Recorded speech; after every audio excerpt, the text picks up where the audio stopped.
I think this is unprecedented. Because I looked at the date, and it turns out that the last podcast that we recorded was on the 16th of December. Oh, geez. And we're recording on the 16th of January. So it's been like 1 full month since the last time you were sitting over here. I didn't even think about that. Was I the last one? No. See, I did. The last one that you did is what you're saying. Yes, that you and I did. You and I did. Sorry. So, yeah. I forgot you did one with Blake. I did one after you and I did one with Blake. That was the last one. And then last week I did one with Blake that was the beginning one of the year. So, yeah. But welcome back. I hope you're rested. You're ready. We've got some news. Mostly rested. Okay. Well, that's good because it's time to welcome everybody back to the RageSelect podcast here on RageSelect. I'm Jeff. And I'm Mike. We almost had a real weird news week where it was like we're going to talk about rumors, but fortunately we record this on Thursdays, and anybody who's keeping track of the days knows that like something big happened that we will get to later on. Yes. So that was good. So I just switched out a bunch of news stories from like this was rumored or there was a teaser to like no, here's the actual thing. Yeah. Here's the actual thing. It's real this time. We swear. Yeah. But before we get to that, it's funny because last week, like 2 weeks ago, I watched like 4 movies and they were all like fine, but none of them really did anything for me. And last week, I was looking around at movies and TV shows and I was like, I kind of watch that Shogun show, but it's like 12 10-hour or 12-hour long episodes or something. I'm like, I haven't fucking got time for that. So I went on Netflix and it was like, oh, here's a movie about a Norwegian guy in World War II who's like saboteuring the Nazis. And I'm like, and it's got really good reviews on Rotten Tomatoes. And I was just like, man, I don't want to do this. So I turned on Subservience with Megan Fox and watched that piece of garbage instead. And it was kind of just what I was looking for. What is even that movie about? So, okay. This movie came out last year, and then it was one of those things where like it came out in the theater, nobody watched it, and then it came out on Netflix, and then it got a big boost because people were like, well, I wouldn't pay to watch this. Basically, it's a movie where there's this guy, and it's in the future, and there are like robots that look like people, and there's this guy. It was so weird. The movie starts, and for all the world, it seems like this dude and his like little girl daughter and like baby son have lost their mother, and so they go to the robot store and they pick out a sexy Megan Fox to come home and be like Robo Mom. And then, of course, you know, fucking. I'm not spoiling anything here. Of course, like she turns psycho, and then it's like whatever. It's Mithrigan, but you've got a big sexy Megan Fox instead of a little girl robot. I thought you were going to say she was a transformer the whole time. That's right. And then Bumblebee shows up. He's like, I need your help, Megan Fox. Dude, I would have much rather watched that movie. But like halfway through the movie, the dad is like, erase Casablanca from your memory because I want you to watch it without knowing the plot. And she's like, okay, you've got to like jailbreak my firmware by rebooting me, like hold down my power button for 10 seconds. And he's like, okay. And then she's like, okay, now I'm evil. Now I'm a fucking psycho robot. And well, you see, the problem here is you set her to evil. And also it was funny because I spent the first 15 minutes of the movie going like, well, obviously the mom is dead in this scenario. It was like, oh no, the mom's in the hospital. And so we're just mom's got a heart condition, and so she's going to be in the hospital for a few weeks. So I went out to buy like a sex robot. Yeah, that's what that sounds like. To make lasagna for my daughter. He didn't buy like the Roseanne model. Yeah. Also, they go to like an IKEA to buy this robot. And there's like all these robots, and they're doing household chores and stuff. Yeah. And then you've got the Megan Fox robot who has like the world's. She's got this mini skirt, like maid outfit on. Oh, so they designed her that way. Yeah, like even outfit wise. Yeah, kind of thing. And it's like, well, the little girl is like, Daddy, I want this fucking sex robot to come home with us, and he's like, okay, I guess we can get a sexy whatever you want, daughter, who's probably bi-curious based on wanting that robot. Yeah, and I was like, you know, if this was my family and I was at the sexy robot store, it'd be like, sir, my daughter really wants this Megan Fox sex robot. Do you have one with pants? Do you have one that doesn't have like fuck me pouty lips. No, I'm just like I'm expecting you to walk up to them going, "Hey, my daughter wants the sexy robot," and the guy just staring at you going, "Sure, that's what your daughter wants." Yeah, and like I don't know, it was okay a few times at a few different places. Like I gotta say that if we live in a future where there are sexy Megan Foxes in our houses that are like toaster ovens that just do our laundry and stuff like that, and they start acting like psychos, I'm just gonna try rebooting my sexy robot a few times. Yeah, I'm gonna be like, sexy robot, how do I reset you to factory default? Like I need to like reset you, or call the hotline and be like, hi, my maid bot tried to give me a hand job. Is that something that you normally put on these robots? Can I get the non-hand job robot? Because somebody didn't watch the infomercial from Futurama. I mean, like, look at this outfit that she's wearing with these, like, it's just Jesus Christ. She's like, put some pants on, lady. She can barely sit down lest you just be looking directly at her underwear.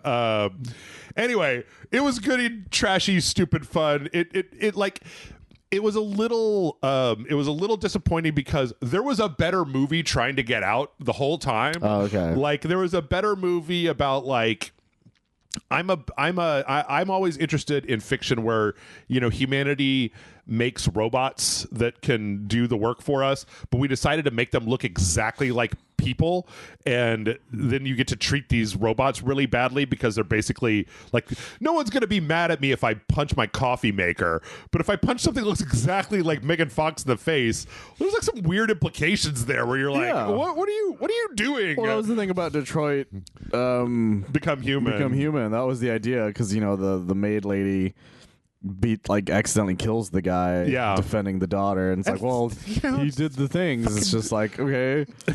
But I'm a big fan of some stories like that. The one that I watched recently, I think it was like a year or two ago, I don't even remember the name of it anymore. It was about a guy who was a giant asshole, and it was illegal to make robots look like yourselves. And so he had hired a guy to make the robot look like himself, and he would send it out to do things and hit on women for him so he could have sex with them. Yes. And then they would leave, and then the robot would do the rest of it. And then it turns stuff. out that he meets the woman of his dreams, and it's like she's doing the same thing. She's doing the exact same thing. And then the two robots like fall in love, and they're like, well, we have to murder these people and assume their identities. They're like, well, we got to figure out what to do with these robots because it's highly illegal what we've done. Right. And it's actually a pretty funny movie from what I remember. I forgot what the name of that movie was. I remember either, but it's got Jennifer Lawrence in it, if I remember correctly, and the comedian is a comedian. He's a British comedian, but I can't remember his name off the top I of should my have head. watched that instead of that subservient. It's a lot of fun. I watched it for One of Us a long time ago, and I really liked it for what it was. I don't know. It was just like, I don't know. It was 90 minutes worth of trash, but I was like, man, be better. You be a better movie, motherfucker. Like, I don't know what your problem is. Yeah, like, that's the thing, is that sometimes you get a pretty interesting enough premise. Yeah. And then you just don't go far enough with it. And that's kind of the problem with a lot of movies, especially on Netflix nowadays. Yeah. So that was my life. I don't know. I watched a Megan Fox bot. It was dumb. What about you? Did you watch anything good? Well, I had a crazy time before. Oh yeah, before everything happened. Because for you guys who don't know, one of the reasons we didn't try doing the podcast at all in the beginning of the month is that my birthday. Me and Blake share like the same birthday week. Yeah. But so normally I don't celebrate my birthday, but this year my girlfriend decided to like try to is the key word, pull out all the stops. Yep.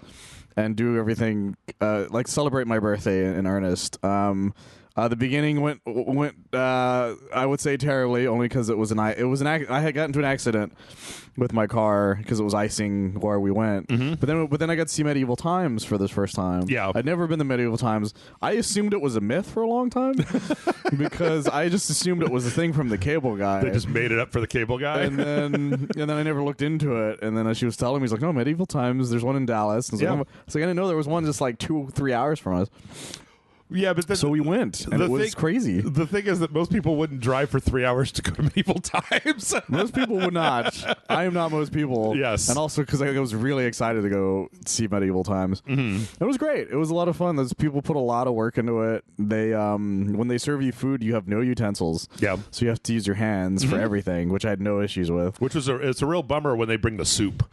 The soup is the hardest part. The soup is the hardest part. They give you no, it is because they give you tomato bisque. Oh, really? They give you, what they do is that you have a metal plate and a metal bowl. Yeah. And the metal bowl has a handle on it. Sure. And so what it is they put the tomato bisque in it. Yeah. And you can sip it because it's basically a giant spoon. Slurp it, man. And so you're slurping it, but they give you a thing of garlic bread that you can dip in it. And slurp it and Dunkin', yeah. And stuff. And it's great. And then it was very delicious, actually.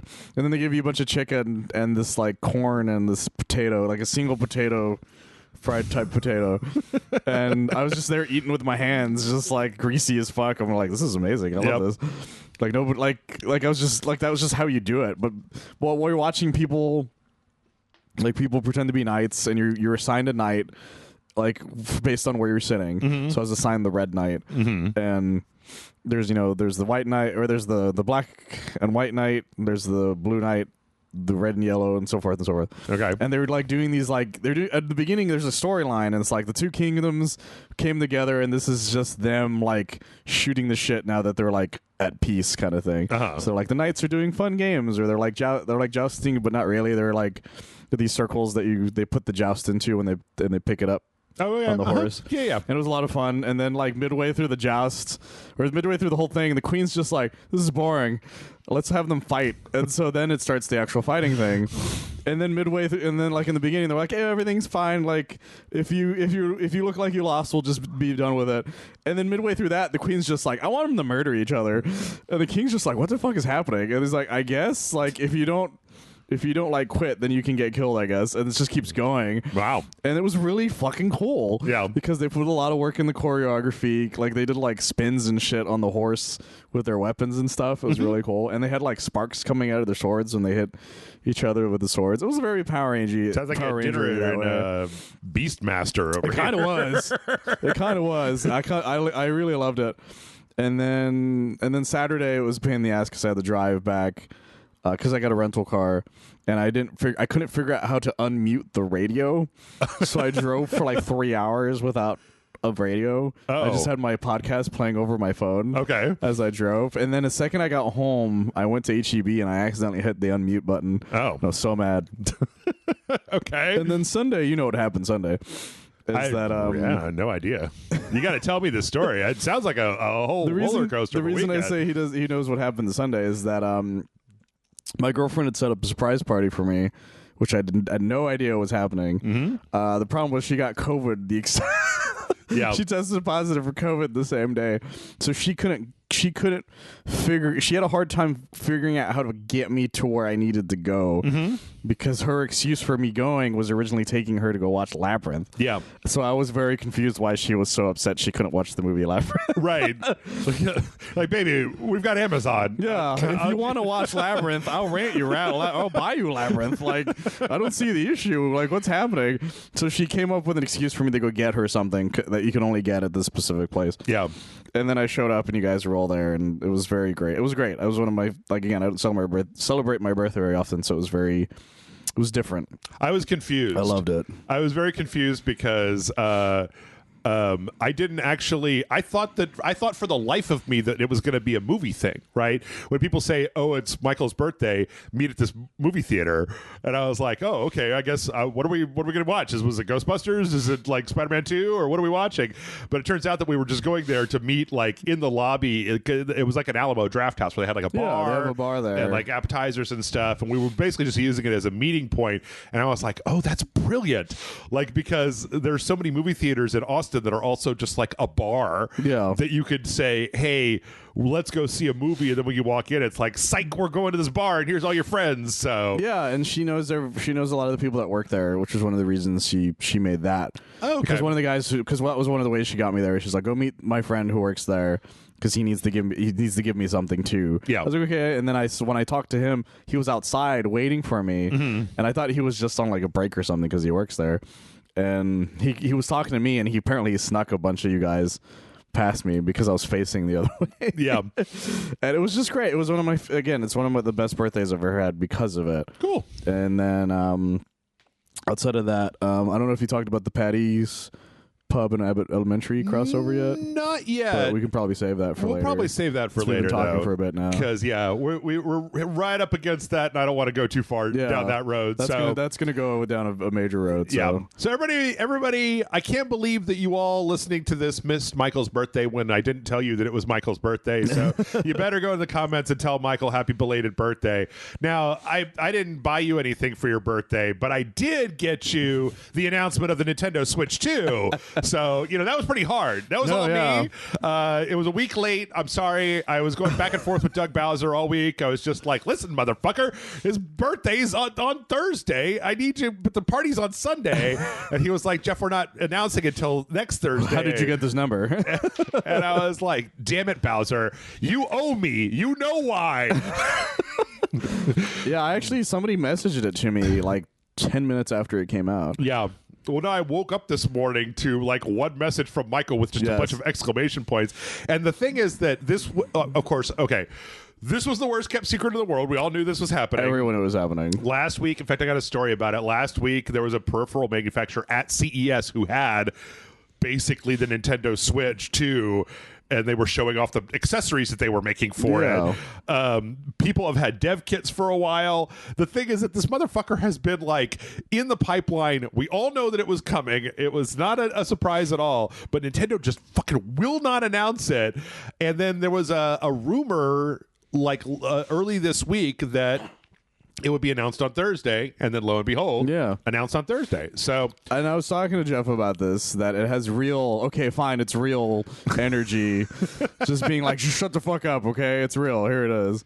Well, there's just like, there's only so much secrecy that you can keep with a platform. Right. No, yeah. And especially one that has been rumored for 3 years. Rumored for years. But the thing is, it's like, you have to give people dev kits to work on it with. Like, you have to give peripheral manufacturers the dimensions that they know how to make it. Like, you got to have, like, those details. And you can't just, like, there's a story later on that's one of those LinkedIn stories. And it's just like, hey, listen, if you worked on a thing and then you fired the person that worked on the thing, they're allowed to put that on their resume, and if that resume is public, then like you can't just tell people you can't put it on your resume. So it has to be a real thick NDA, I feel. So now we should preface this by saying this is a 2-minute teaser. There's very little information. It's basically just a kind of a little zooming in graphic showing a lot of the different pieces of the system. There are a few things that can be inferred based on a couple of things that happen. Yeah.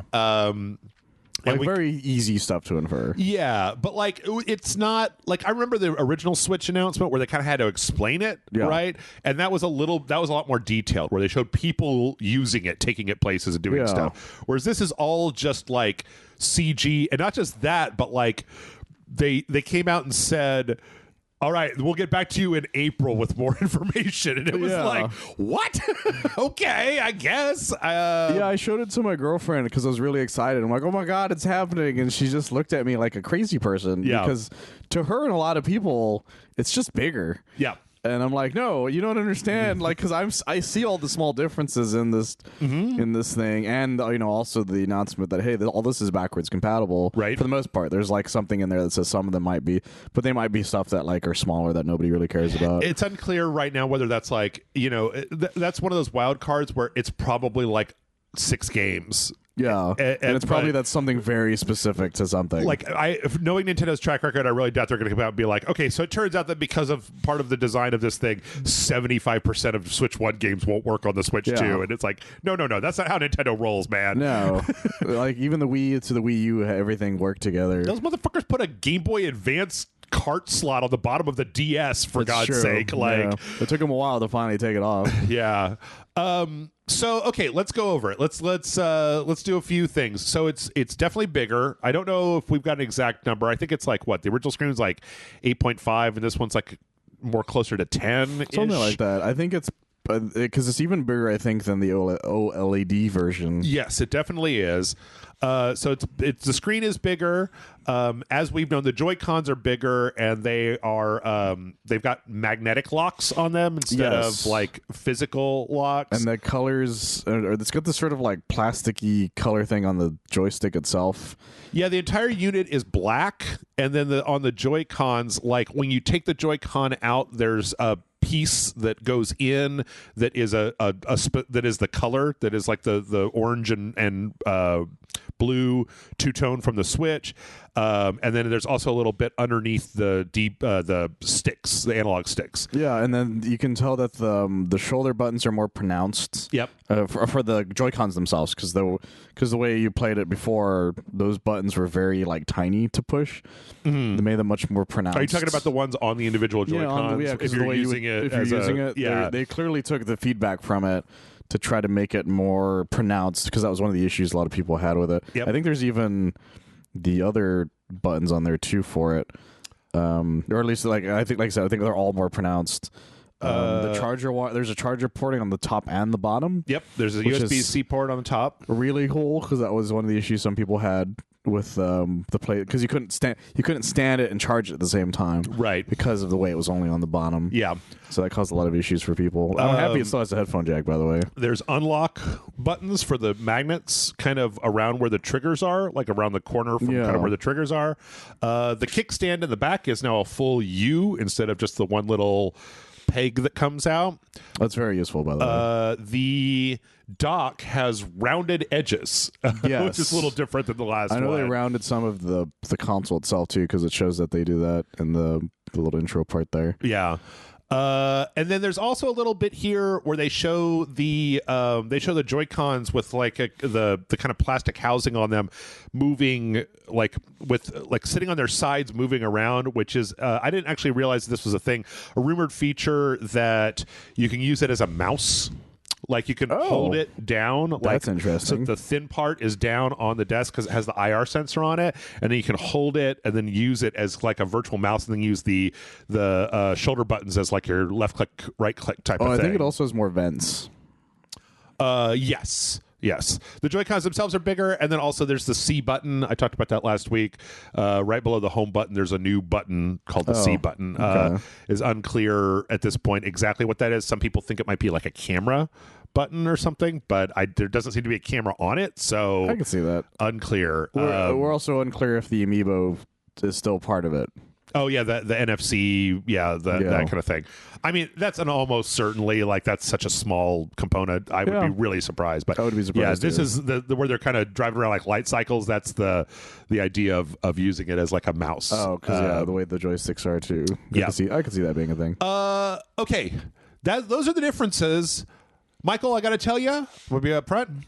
I don't like the all black Switch 2. I liked it better when the Joy-Cons had more color to them, mostly because Nintendo consoles have had a lot more color variation than just flat black. So I'm not as big of a fan of this black unit. Like I think it looks a lot like a Steam Deck or like a lot of those with that Asus thing and the Lenovo thing. Yeah, but it's just going to be its basic model. That happens. Like even when the first Switch came out, there was two versions of it. There was the gray one and then the one I got you.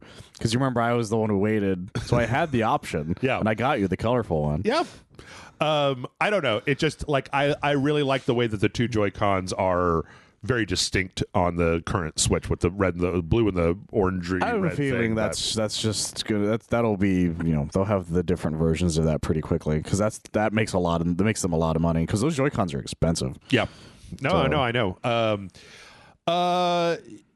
Other than that, like the problem with this sort of thing is that outside of the stuff that we've already mentioned, it's somewhat difficult to talk about, because we've already talked about so many of the rumors that have already come out of this. The rumors are crazy though, because some of them make it sound like the thing is so utterly powerful, and then some of the other rumors are like, well, it's nothing to bring home. The problem is we don't really know what's fact or fiction on it. Yeah, we got to ask Riker about it, and then see what he has to say about it. So as part of when they show the unit turned on, they showed what appears to be a new Mario Kart. So that's a thing. Are we sure that's what it was, or it's just Mario Kart 8 just again? People that are eagle-eyed, I think, have said that what's there is not part of whatever's in the current Mario Kart. So, and that it looks like it might be a Mario Kart with like a higher multiplayer count than the current Mario Kart. I didn't really focus on that because I just assumed it was Mario Kart 8 again. Yeah. If this has, so, what I said to you online was like, if Nintendo has managed to do the upscaling trick and they are able to get like the current gen games running in an acceptable fashion on this new system, then like this could be huge. Absolutely. It could be like, oh, you can run Baldur's Gate 3 on the Nintendo Switch too. And I know at least half a dozen people who would be like, fucking shut up and take my money. I will buy it for that one game and that one game alone. Like I was mentioning, the general population doesn't know what the fuck a Steam Deck is. Right. So if you had a game that was that, or even, like you said, a lot of the games from last year that ran well enough that it's not an issue. Yeah. It would be a massive game changer for the handheld market. Yeah. And then also I am desperate to see what Nintendo does with AI upsampling, because Nintendo doesn't like to do janky bullshit when it comes to like just the fidelity of video games, right? They may not be able to build an online service to save their fucking life, but they don't want Mario to look weird because of artifacts in the upsampling. They don't want you to walk up to Princess Peach's castle in Mario and it has like 4 arms or something in a distance, or just like look smeary, or like the kind of like a lot of the stuff that we've seen with a lot of the AI implementation. So I'm actually really interested to see, because that is like, I think that sometimes we lose a little bit of perspective in this about how the Switch came out right before we started with this AI upsampling thing, but the idea of a tablet that has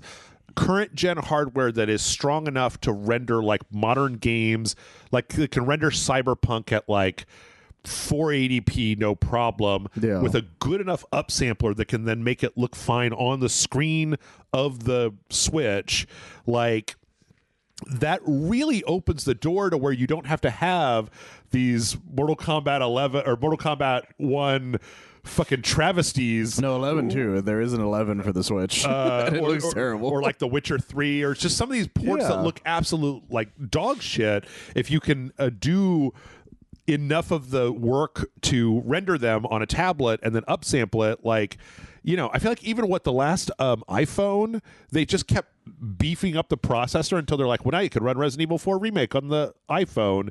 And it's like, well, that's great and everything, but like, I actually think, because I'm starting to get a little AI upsampled out with a lot of this current shit. Oh, okay.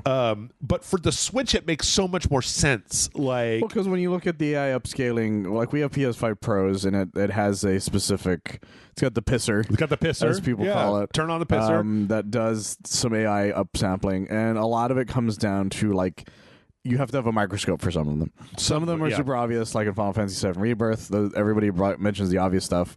There's more vegetation. Everything's thicker. Yeah. But there's some things that you play where you're like, I don't really know what I'm supposed to be seeing that's different here. Yeah. Kind of thing. But that's the problem. That's the diminishing returns of realistic looking games. Yeah. Whereas Nintendo has nowhere to go but up, because they were smart enough to not chase the realistic rabbit. They were like, we are here to give you good games. I don't care if it looks like this was made for the PS4, early PS4 kind of thing. Like, you're gonna have fun with it. Yeah. And so them having the ability to upscale things is a game changer for what they're doing, but not so much the game changer for what Xbox and PlayStation's doing the same way. Yeah, I think that I think that, but that's smart, because like you said, there's the your Steam Decks and all these like put the CES. Did you see that giant fucking like 11-inch Lenovo thing. No, you showed that to me. A picture with the guy, and it was like the fucking thing is bigger than the dude. Like, yeah, you're better off just playing on your TV at that point, right? So the idea that, but so many of those are, one, expensive, and two, they're enthusiast products. They're not like, my mom wouldn't have any idea what they are. Whereas like you couldn't get a 10-year-old to really figure out how to get a game to work on Steam Deck when it gives you the issues a PC game does.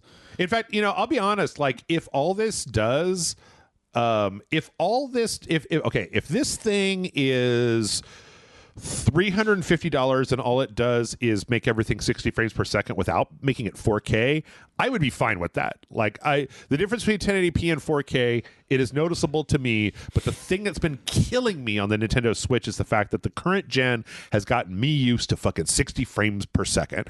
And I still played Tears of the Kingdom and it was fine, but like I would have enjoyed it more if I could have run it at a higher frame rate. Well, not only that, we've gotten used to faster loading times. That's true. Nintendo has old school, and I do mean old school loading times, where the first time I went to play Tears of the Kingdom, I wanted to pull my beard out because I was just like, oh my god, it's been fucking 30 seconds, man. To 27 seconds. I don't have all day. Like, I would die, and then I'd be like, oh, fuck, I gotta wait another fucking ever. And you realize how much time is spent on old school load screens. Yeah.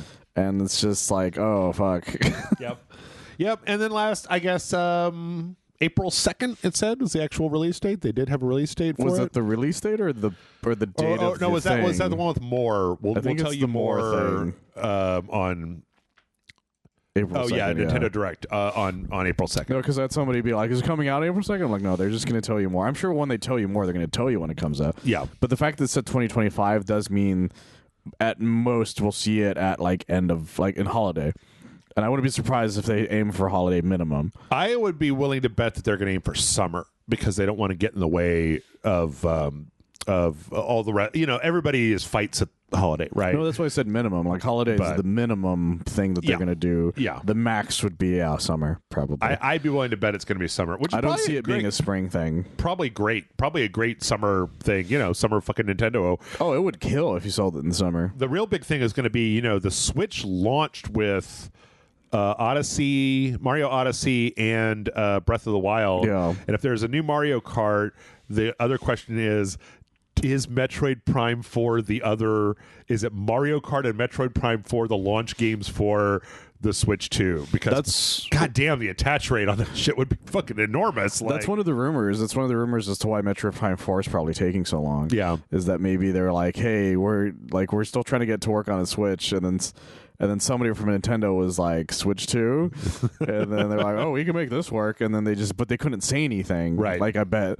And I have a friend who knows someone who works for the people making Metroid Prime 4. Yeah. And he used to joke with me that every time he would talk to the guy, he would be like, so you got any news for me for Metroid Prime 4? And he's like, I can't fucking tell you that shit, dude. The other thing that's crazy, though, is if Nintendo has done their job right, I mean, depending on how hard it is to port stuff to this thing, you could have a launch that had all of the best games of the last, 5 years on here. You could have a launch that had Baldur's Gate 3 and Elden Ring and honestly, they don't even need that. They just need the beginning points of the PS5, Xbox Series X era. Yeah. And that alone would do them wonders. Yeah.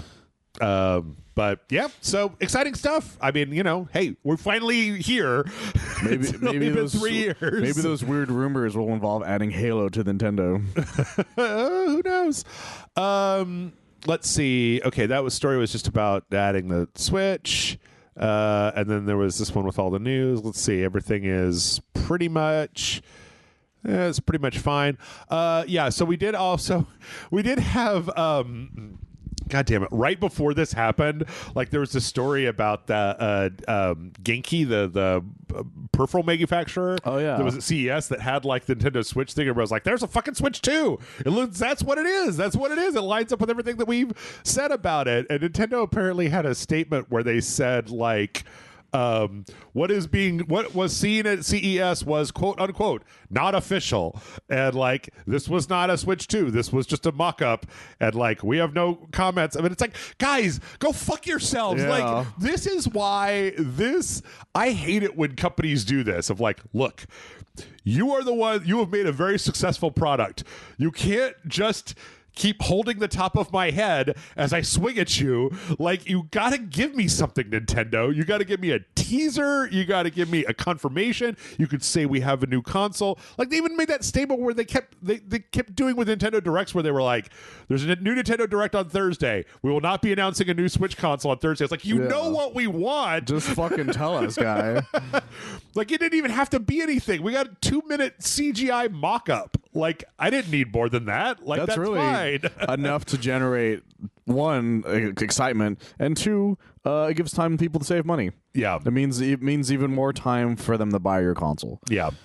So I don't know. I get a little pissy with Nintendo about this stuff, because it's just, I mean, on the one hand, I get that, like, we've had all these rumors going around for a long time that one of the reasons it's been delayed is because they wanted to manufacture a shitload of them. Yes. So that there were no scalpers, there was no like selling out, that they were going to have wave after wave coming right after another. So Michael doesn't have to wait outside for the Switch 2 for Jeff. So that was a fun time. I could never do that again, by the way. I could try, but it would not end well for me. Because this was a long ass time ago. Yeah, it was. That was almost 10 years ago. Yeah, it was the very beginning of RageSelect, right? RageSelect's 11 years old. So, yeah, but it was like 2016, I think. Yeah, right around there. Correctly. Anyway, yeah, that's what we know right now. We also got another now for the bad news. Now we got the Nintendo bad news to go over. This one. So first we got the story, and boy, so Donkey Kong Country Returns HD is out. As of us recording this, we'll probably be looking at it next week, but they did the same thing they did with Metroid Prime, where they just cut out the entire credits of everybody who made that game, which is crazy. And the credits are just the remaster people, and it's like, I don't understand why. Like, that's why it doesn't make any sense, because every other remaster in the world, just all they do is they just put the original credits on, and then there's a remaster credits right after it, you know, or vice versa. Like, it doesn't take, like, you don't have to do anything to the credits to remaster them. They're just fucking credits. Right. Like, why would you just take them out entirely? It's a very strange question that I don't really understand. Or even like, apparently there's not even like a line of like, thanks to all the original developers for all of your hard work. We could have done it without you, or just something. Not even that. It's just like the credits just seem to indicate that only the people who did the remaster had anything to do with this video game. And it's like, damn, guys, like, it's just come on, guys. It's not that hard. Very weird. I don't know. Which is a shame, because I really want this, because I really like Donkey Kong Country Returns. I have played a lot. I beat it on the 3DS version. Because this is a mock Wii game, right? It was a Wii game, and it was a big deal at the time, because Donkey Kong for a long time was like a peripheral franchise for a bit. Okay. This was the Donkey Konga thing. It was just games like that. And it was like, none of them were just normal ass Donkey Kong games or normal ass Donkey Kong Country games. So it was a big deal when that game came out. And then you know, they made the sequel for the Wii U, and it was crazy to me that it took them this long to do this one for the Switch, because they made it for the 3DS. Yeah. Because before it was all motion controls kind of thing, and so I was surprised they did this way after doing the Tropical Freeze instead. Oh, okay, so Tropical Freeze was like the sequel to this. Yes. Okay. Because then that was a Wii U game, and so I guess it was easier to port the Wii U game than it was the 3DS game, I guess. That's the only thing that makes sense to me. Wait, did they put Tropical Freeze out on the Switch? No. Oh, no, wait, yes, they did. Because you actually gave me the copy that you had. Oh. Because you were like, get the shit out of my face. Well, maybe I'll buy this one next week and give it to you for your birthday. You can get this shit out of my face too. I'm cool with that. Because I'm not a Donkey Kong man, so yeah, but that's a shame. They really should throw a bone to the original developers. Let's see. We also had an interesting kind of interview. This happened at Tokyo Esports Festa 2025, where there was like an intellectual property management panel with people from Capcom and Sega and Nintendo to talk. They all got together to talk about basically protecting their company's intellectual property, and we got a little bit of an insight into how Nintendo makes the decisions about where they throw the lawsuits. Talking about emulation, and it's funny because a lot of this is translated, and so this isn't like a first-hand account or anything, but here's a quote. This is mostly based on Nintendo, and from the assistant manager of the intellectual property division, Koji Nishura, who said, quote, "To begin with, are emulators illegal or not? This is a point often debated. While you can't immediately claim that an emulator is illegal in itself, it can become illegal depending on how it's used." I'm just a fancy country lawyer, and I don't know if an emulator is illegal or not, but it's a very weird thing, Michael, because it's like, this car is legal. If you put gas in it, you've now broken the law. It's like, what the fuck good is an emulator without a ROM? Yeah. And then also there's very specific laws about ROMs too. Yes. That don't make it exactly illegal. Yeah. And I think that's what he's saying though, is that like, look, the emulator itself isn't illegal. It's what you do afterwards that really makes it illegal or not. Yeah. And that has always been a gray area. Mm-hmm. So the thing is, so there were three things that he listed that I think are the things that Nintendo is on the lookout for. One is if the emulator copies a program from the game it is running.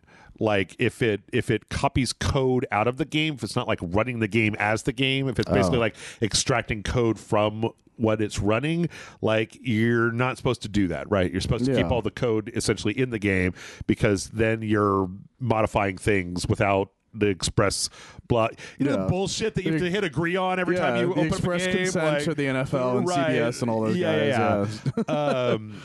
The second is circumventing any security measures. So if there's anything in the security measures of the game and you're circumventing that technically is against that. And it's funny because he's actually talking about a lot of this in the context of Japan's Unfair Competition Prevention Act, which is their specific copyright law, because like countries have copyright law, but then there's some international copyright laws that tend to go over international lines, because you say, okay, well, I live in fucking Bangladesh and I'm gonna do piracy. Nintendo can't, and my government says it's okay. Nintendo isn't allowed to come after me, but there's some kind of worldwide copyright stuff that you could get on the bad side of. The third one was what they call what do they call it? There's a third one that is basically like if you have a system that allows you to download content, like if you can get content from like another store. It's like a store, like an illegal store, basically. Yeah. So like if you have a way for the emulator to basically circumvent like the online stuff and go to a different location to then download stuff, which I hadn't really run into as far as emulators go, but apparently there have been a few over the years. It's very difficult to do from what I hear. Allegedly. Yeah. I don't know anybody who does this. So yeah. Now it's strange because it seems like the when they talked about, because when I run down that list of stuff in my head and I'm like, so then why did the Switch emulators get shut down? And like for Yuzu, they specifically said that like and I have a hard time arguing against this, even though I think Nintendo is way too fucking uptight about this bullshit. When the Tears of the Kingdom ROM leaked, Yuzu's Patreon kept releasing new builds that made it run better and better. That's right. Every day. And then the Reddits and their forums were like how to make it work even better. Right. Where they were like it wasn't like, and I can see a thing where it's like you weren't you weren't releasing like, oh, this is a stability patch that makes the emulator more. It was like, this fixes the shader compilation issues in Tears of the Kingdom. Yeah, you're saying this is specifically to use with something illegal. Right. And Tears of the Kingdom wasn't out, so there's no way that anybody could have had like a legally obtained copy of it because you couldn't dump it from a ROM. So it's kind of one of those things where like, I feel like we see this a lot in the gaming industry, especially in this kind of gray side and in cheats and stuff like that, where it's like, you guys got a little bit too far out over your skis, right? Yes. Like, there were probably ways that you could have done this that were not like in your patch notes. If you were just like general updates, and then the Reddit is like, wow, Tears of the Kingdom runs way better, and then the next day you're like, security updates, it's like, wow, it runs even better today. And just if you don't say it out loud, there's a lot of this stuff that is like, don't say it out loud. But Michael, we've been doing this podcast for years now. We had stories about people who steal software and then film themselves on Twitch selling it to people, and then are like, I got arrested. Can you believe it? And it's like, yes, I could totally believe it. Like, and it's not even just. And I remember I mentioned this before. It's not even just people doing things with emulators. They're people doing literal crimes and then putting them on TikTok and not understanding why that's a bad thing with their face. Their face, their name, and their email address. Like weird. Like, it's insane. With this is my account with my first and last name, and I'm gonna go punch a lady on the street. Here's like, where I live. What? And everything. Look at my house and the car and all the money I stole from that lady I punched. What's wrong with you? I don't know, man. Maybe when I was a kid, I just got indoctrinated with like, maybe I'm so afraid of going to jail that it's just like, well, don't let anybody see you do crimes. Like, if you're gonna get drunk, do that shit at night when nobody can see you.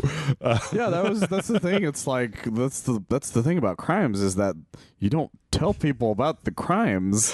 That's just like the snitches get stitches is specifically so people don't tell each other about the crimes. Sort of, but we also live in a very strange world where sometimes people go on to social media platforms and just openly talk about the crimes that they've done because that's true. And then when asked about it, their response is like, "Hey, you go fuck yourself," is what you could do. Yeah, they don't even do the I plead the fifth or the I don't recall. Right? They're like, no, I did it. What do you fucking what of it? Yeah. So and I then don't when know. I get arrested, I'm gonna have a TikTok of me getting arrested for more views. It's like, this is ridiculous. Yeah.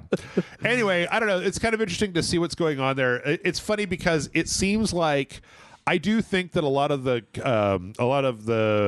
communities, like mod communities that are doing like projects that built on stuff, or the emulator communities or cheat communities or stuff, they just need to be a little bit more subtle. They just need to like tone it down a little bit, obfuscate your language, and don't like, fucking go on Reddit and say, okay, here are the 12 steps to get this pirated game running on Nintendo Switch emulator out for another month kind of thing. Yeah. Like, just don't do it. Yeah. Also, whenever you make a fan game that's also Nintendo, also don't do that. Yeah. Just keep that to yourself until you're ready to release it. Yes. I mean, like that. Yeah, that's the thing. If you must do that, release 1.0. Do not put out an early access version. Yeah. All it does is frustrate the people who wanted it. Yeah. And with that, I think we're going to go ahead and take a break because honestly, Michael, we don't have a lot of news this week. This is all the news that we have. So we can talk about the Funky Kong mode again, about Donkey Kong Tropical Freeze. No, that's all right. That's all right. We have to take a break now so I could go. No, we have to take a break. We'll be back in a minute.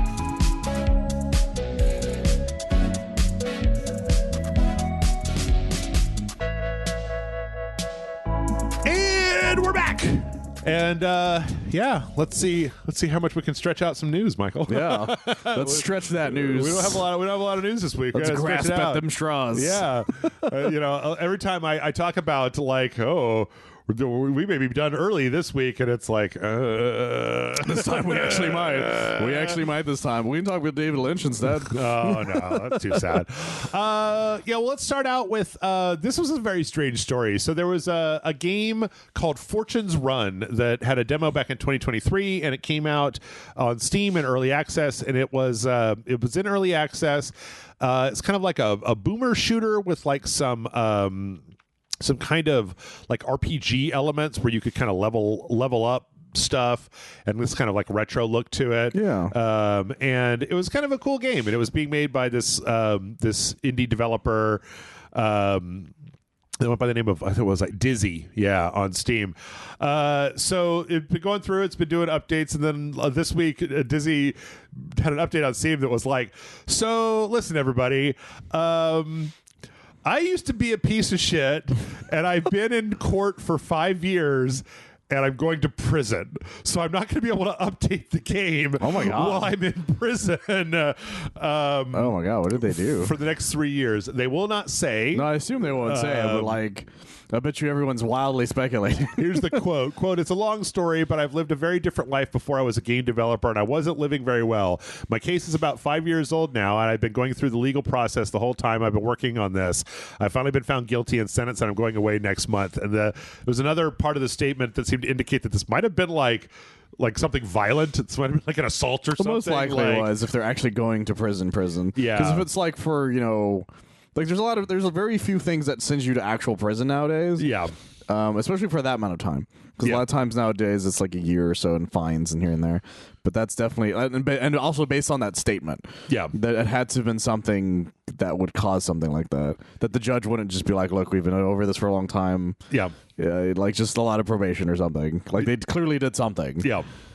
And all I'm saying also is that I would watch John Wick if it turns out he was just a game developer, and then it cuts to what happens, because that'd be really funny. Yeah. Apparently they got enough money. They have a Patreon that they've been using to fund the game development. Oh, okay. They say they have enough that like when they get out, they will definitely try to like get back. And they had like one other person that they were that was helping them with development, and apparently they had like a botched surgery, and then like the stress of this ongoing legal case had just put that person to bed. I'm sorry, I can't do this. They just couldn't to deal with it. But I assume they're trustworthy enough to hang on to everything till they get out. Yeah. I mean, the stuff will probably be there, and we'll see whether it happens. But it's not something. I think the last case that we had about a game developer going to prison was that dude from Sega that was involved with the but that was like insider trading. It was like the Sonic guy or some shit. Yeah. So I don't know. It does make me kind of want to check out the game. It kind of does too. They say like no press is bad press. Yeah. I guess this is the first time, but like she's gonna, I don't know what they are.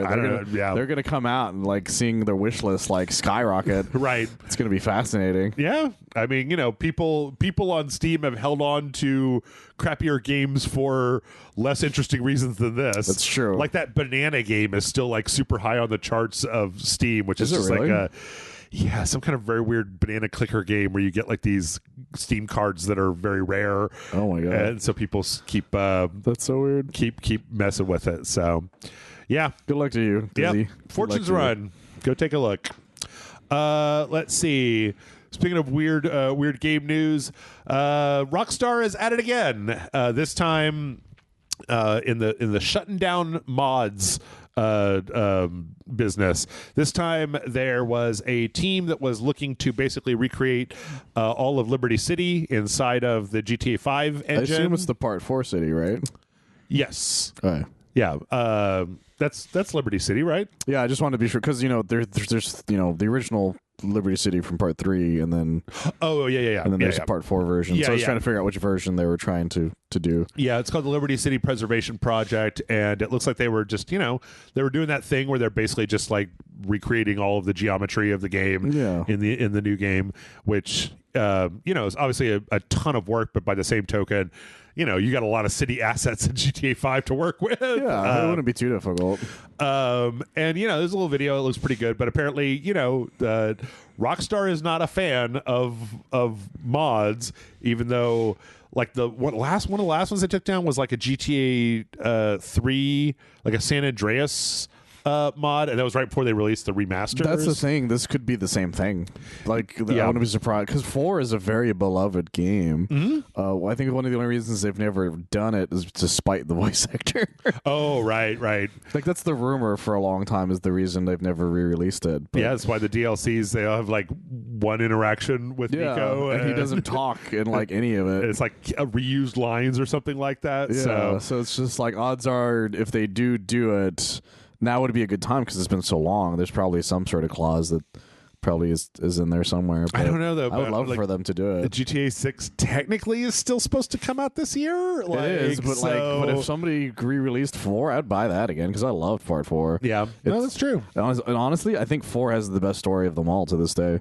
Yep, I mean they definitely did something. It's funny because GTA 4 has a really like bombastic ending, and the ending of GTA 5 is then like, let's just go kill everyone, and then our problems will be solved. And it's like, wait a minute, the whole game I think was like angling us in a direction where it wasn't about killing everybody, it was about the criminal friends we made along the way, and then it was like, oops, guess we just got to go murder everybody now. Yeah, and then we just get away with it at the end. Yeah, whereas 4 is like, God, it's such a melancholy, but it's such a powerful story at the end. By the time you're done, like I remember the first time I finished 4, I was like, "Fuck, I don't know what to do with myself."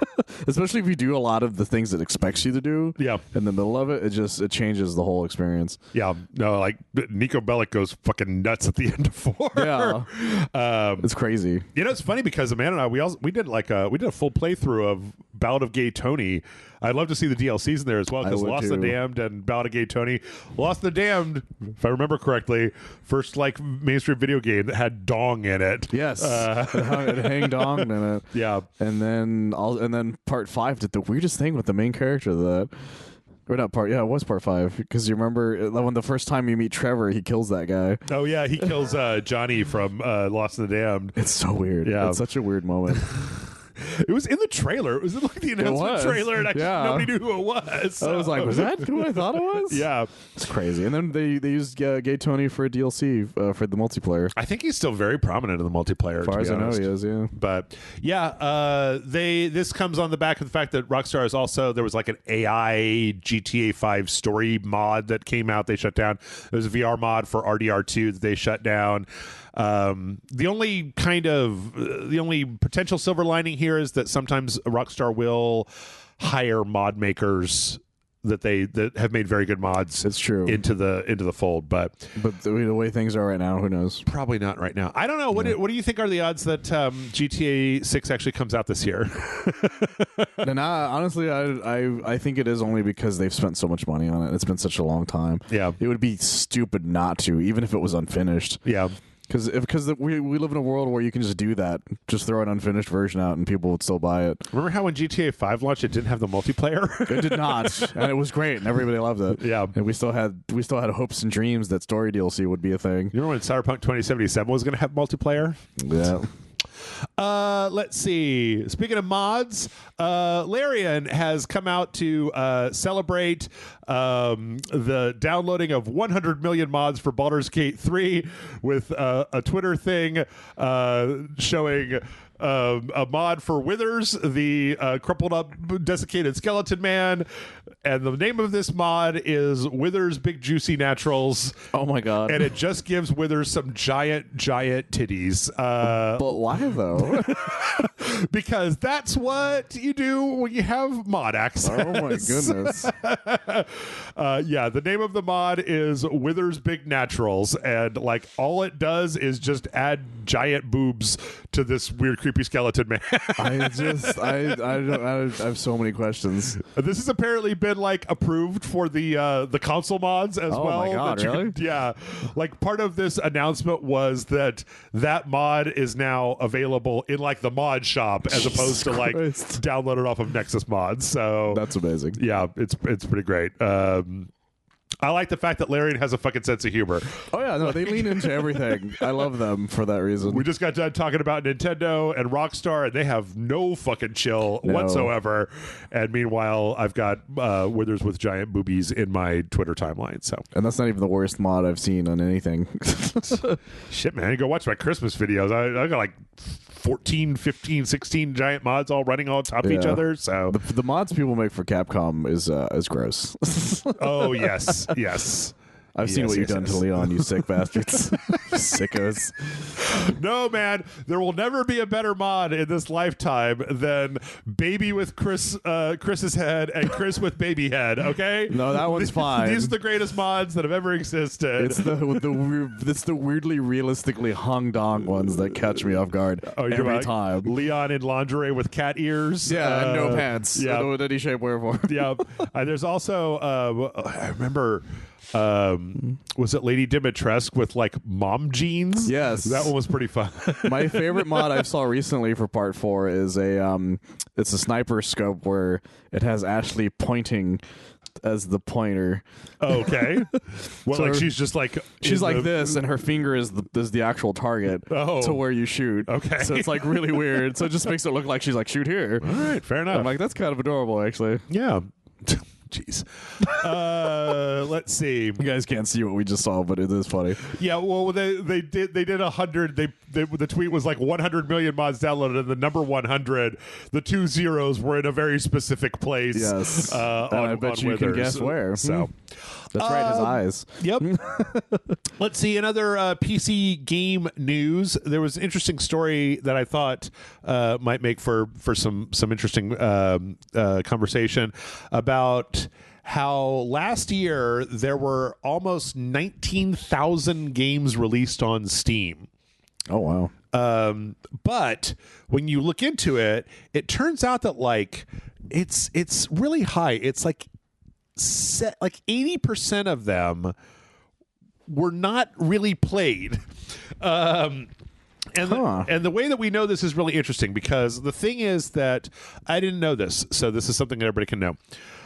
You remember when Steam first brought in like their trading cards and like the stores and stuff? Yeah. And people would release these like shovelware games that were like $2, then you got a bunch of achievements and Steam cards and stuff like that. Yeah. Well, Steam didn't want people to just be doing that, so they instituted a new system a few years back where basically like when your game first launches, all of that functionality is disabled and your game is in what they call, quote, limited mode. Oh. And then like once your game gets a certain number of purchases and downloads and popularity, then it basically unlocks the ability to have achievements and trading cards and all that other stuff. So if somebody makes one of those like $2 games, it has to sell enough for it to even consider giving those things out. Right. Like that functionality can be in there, but it'll be capped until the game hits a certain amount of like popularity. Yeah. So that you don't have people that are just trying to basically make money by gaming the Steam trading card system. That's a great way of keeping people from doing that. Yeah.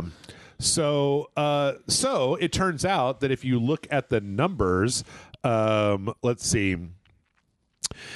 18,992 games were released on Steam last year, but only 4,041 of those are not limited. That's crazy. So that means that the remaining 14,951 games remain in limited mode, meaning that they didn't sell enough copies to even get like get unlimited, get the limitations turned off. That's crazy as shit. Yeah. I wonder how many of those are just like random poker games and shit like that. There's so much trash on Steam. Yes. Like there is so much trash. I don't even go to like the all new releases. I just look at popular new releases because I don't have time to dig through. Like it started a few years back where they were like, what was it, like 2021, where they said there were more games released on Steam in 2021 than every year previously put together. Yeah, I think it was that year. But I think part of it was the porn games started coming up. Yep. Once they're like, oh, you can put adult games on here. Yep. That it just fucking lost its mind. It went crazy. It was like Newgrounds 18+ Flash games were all over. Just exploded on Steam. Yeah, pretty much. But yeah, this is Twitch's head of games, Bill Young, posted this thing on LinkedIn of all places. But I thought this were some interesting percentages. So he posted down here percent of games published per year that were quote unquote limited games. So the percentage of all of the games that ended up being limited because they didn't sell enough. In 2018, it was 33%. In 2019, it was 66%. In 2020, it was 68%. In 2021, it's 71. 2022, 72. 2023, 73. 2024, 79%. Oh, Jesus, it just keeps going up. Yeah. Which makes one think that, like, I don't know. So I'm curious. Like, I didn't know that this was a thing, but it does make a certain amount of sense. And I'm trying to think of a way that you would, like, combat that, because the problem is that you can never tell if, like, Balatro or the game from that Steam lady, or the Steam person or whatever that we were just talking about. You can never tell if like a game that was made by two people that kind of just comes out of nowhere and looks really janky could end up being like the thing, the Among Us of 2025, right? Yeah, and you can't base it on time frame either, because there's some games that became very popular that were only like an hour or two long. Yes. Like, it's just not feasible. So it's very difficult to try to figure out a way to basically evaluate, like, everybody can put their game on here. So I don't know. In some cases, I actually think that the current system might work, even though it's like, well, I guess as long as we're all happy with the fact that, like, or we're all comfortable with the idea that Steam is just going to be like the Wild West. It's may the best man win. It's a battle royale, right? Like, it only becomes a problem when all the developers are just like, now it's a problem. Yeah. The thing is, nobody's ever said that about nobody's ever said it sucks that a lot of these games have never been played or something. Right. They always just say, I wish I could get my game out there in a way that clicks the way Among Us did, or the what is the one where we play where you gather the stuff. What was the name of it? The one that we did online, with the little dance.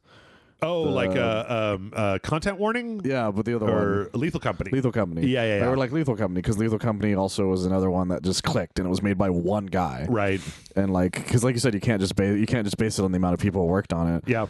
And you can't even base it on what it looks like. Exactly. So because a lot of games are like very pixelated games, are like, this is the best game ever. Yep. Or it's like super detailed. They're like, this is the stupidest trash I've ever played. No, I mean, it took me most of the year that Lethal Company came out to even understand what I was looking at, because when I looked at it on Steam, I was like, this is trash.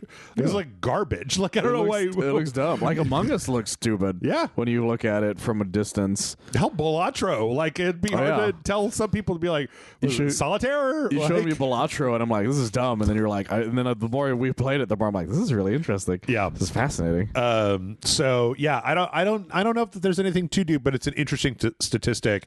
And I think that I just want to say it just in case, a lot of people in our audience or maybe in the world have ideas about, like, I'm going to become a game developer. Well, just, understand it's an uphill battle. It's now more than ever. It's one of the most uphill battles ever. But if you just have to, if you think you know enough people that can do word of mouth in the beginning, then go for it, especially if you already feel like you have a following. Yeah. But at the moment, if you're going to throw something on Steam, just temper your expectations is all I'm saying. Sure. Yeah, who knows? Or keep posting on Reddit. I don't know. Good luck to you. Let's see. Speaking of games that should have not been published, this week we got the final update to Suicide Squad Kills the Justice League. Oh, boy. And you know what? I don't normally like to do this, but I'm going to spoil it because I watched it. And wait. Before you do, yes. If you guys are listening to this, just skip I don't know amount of time.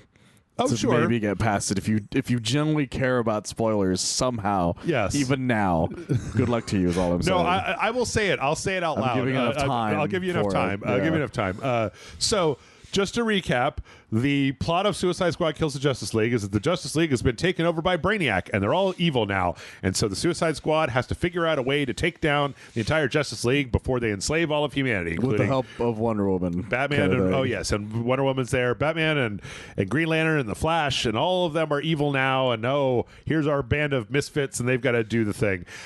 They do the thing, and then once you get to the end of the game, it's like, it turns out that there's 13 multiverse dimensions where Brainiac is also there. So we now have to go through these rifts to other dimensions and have the same boss fight over and over again with Brainiac in order to basically kill all of the multiverses of Brainiac in order to actually make Brainiac go down. Yeah. And that was their seasons, right? Each season would be a new villain would be added to the roster, and a new multiverse would be opened with a new version of Brainiac at the end. I don't know. Look, somebody in the Discord was talking about how that game is on PS Plus now. It is, so people can just play it. And I'm like, I still maintain that there's fun to be had in that game. It is not game of the year. It is not awesome. It is not incredible. But people talk about it like it's a fucking Gilson Pontes game, and it's not. If as long as you don't fundamentally object to the idea, that's those isekai animes where it's like the time I died, I got reincarnated as a slime, and somebody goes to watch it and they're just like, what is this, a show about a slime, a guy that dies and now he's a slime? I'm not interested in that at all. And it's like, that's the name, that's what it says on the box. It's on there, either you're into that or you're not, right? And I was not into it, so I get that a lot of people don't want to kill the Justice League with the Suicide Squad. That's cool. I went in and I was just like, this is kind of fun. But then they got to the end where they were like, okay, now you've got to kill 13 Brainiacs, and I was like, I don't want to do that. I'm done. I've finished playing this. Finding out the other Brainiacs are just they're Brainiacs that use they're the boss fights in the current game. Yes, but it's not even like they're like a mixture of them. It's just each specific. They tried to juggle it a little bit like later on. I think there was one where they meshed two of the boss fights together. Anyway, whatever. I also think that they did a really bad job with the characters they decided to have as DLC. Yes. Like, they were the worst possible choices you could have done. Like, they really needed to pivot, especially after the first Joker went over with a thud, to being like, okay, we need to Deadpool and Wolverine this shit and just put in things people like. Like really cool characters that like people really want. Right. Like Mr. Freeze's alternate reality wife. It's not even his wife. It's just an alternate reality Mr. Freeze, because she still has Nora Freeze frozen. Does she have a Nora Freeze? Yes. She's not Nora. Oh. She's just a gender bent like Mr. Freeze, and it's this like, is better how, Jeff? No, that's what I'm saying. Like they kept putting him out, and I was like, wait, who is this? It's Deadshot's daughter. That one just was like, what the fuck are you guys doing? What are you doing? What are you doing? Like, and the one character that seemed like a good idea. Last one. Yeah. Last one. But wait, who's the last? Wait, the last one was... It's Deathstroke. Oh, Deathstroke. Right. Yeah. So there was a lot of stuff that you could have done that would have been interesting, and you didn't do it. Like, you didn't even go back to the... Like, okay, here's the thing. If you wanted to have an ice lady... Killer Frost is a known character who is right there. Like, why? Like, I don't understand. The DC universe is a diverse cast of characters. Oh, it's got some of the best villains in all of comics that people like a lot. You know, have been in the Suicide Squad. God, what if who's the guy with the Eclipso? You could have had there would have been a bunch of people who were like, oh God. Sure, he has a gun or whatever, but like that would have been interesting to have these characters, and have them have guns. I guess I don't know. My problem I've had with this game is always just they generally didn't know what the fuck they were doing after a while. Well, it seems like it was very difficult. So anyway, no spoilers yet, but I'm about to say it. So. They finally released the last thing. They didn't get to do all their seasons. They got like 4 seasons, I think, because they were getting shut down. Deathstroke was a way of like bum rushing to the end, apparently. Okay. Now I'm getting ready to spoil it. I'm getting ready to spoil what happens. Massive spoilers. Massive spoilers. It's up to you. Skip forward like, I don't know, 2 minutes or so. I'll try to say it really fast because I hate it when people do spoilers and then they drone on and on for 10 minutes about spoilers, and it's just like I keep hitting 30 seconds. And we'll do like 3 or 4 minutes in case is what I'm gonna say. Yeah, because I'm gonna mention shit too because this is some nonsense. Okay, here we go. Spoiler time for Suicide Squad: Kill the Justice League. Trust me, you're not missing anything. I watched this shit online, and the game was very adamant that no, the people that you killed, those were the Justice League. They're all dead.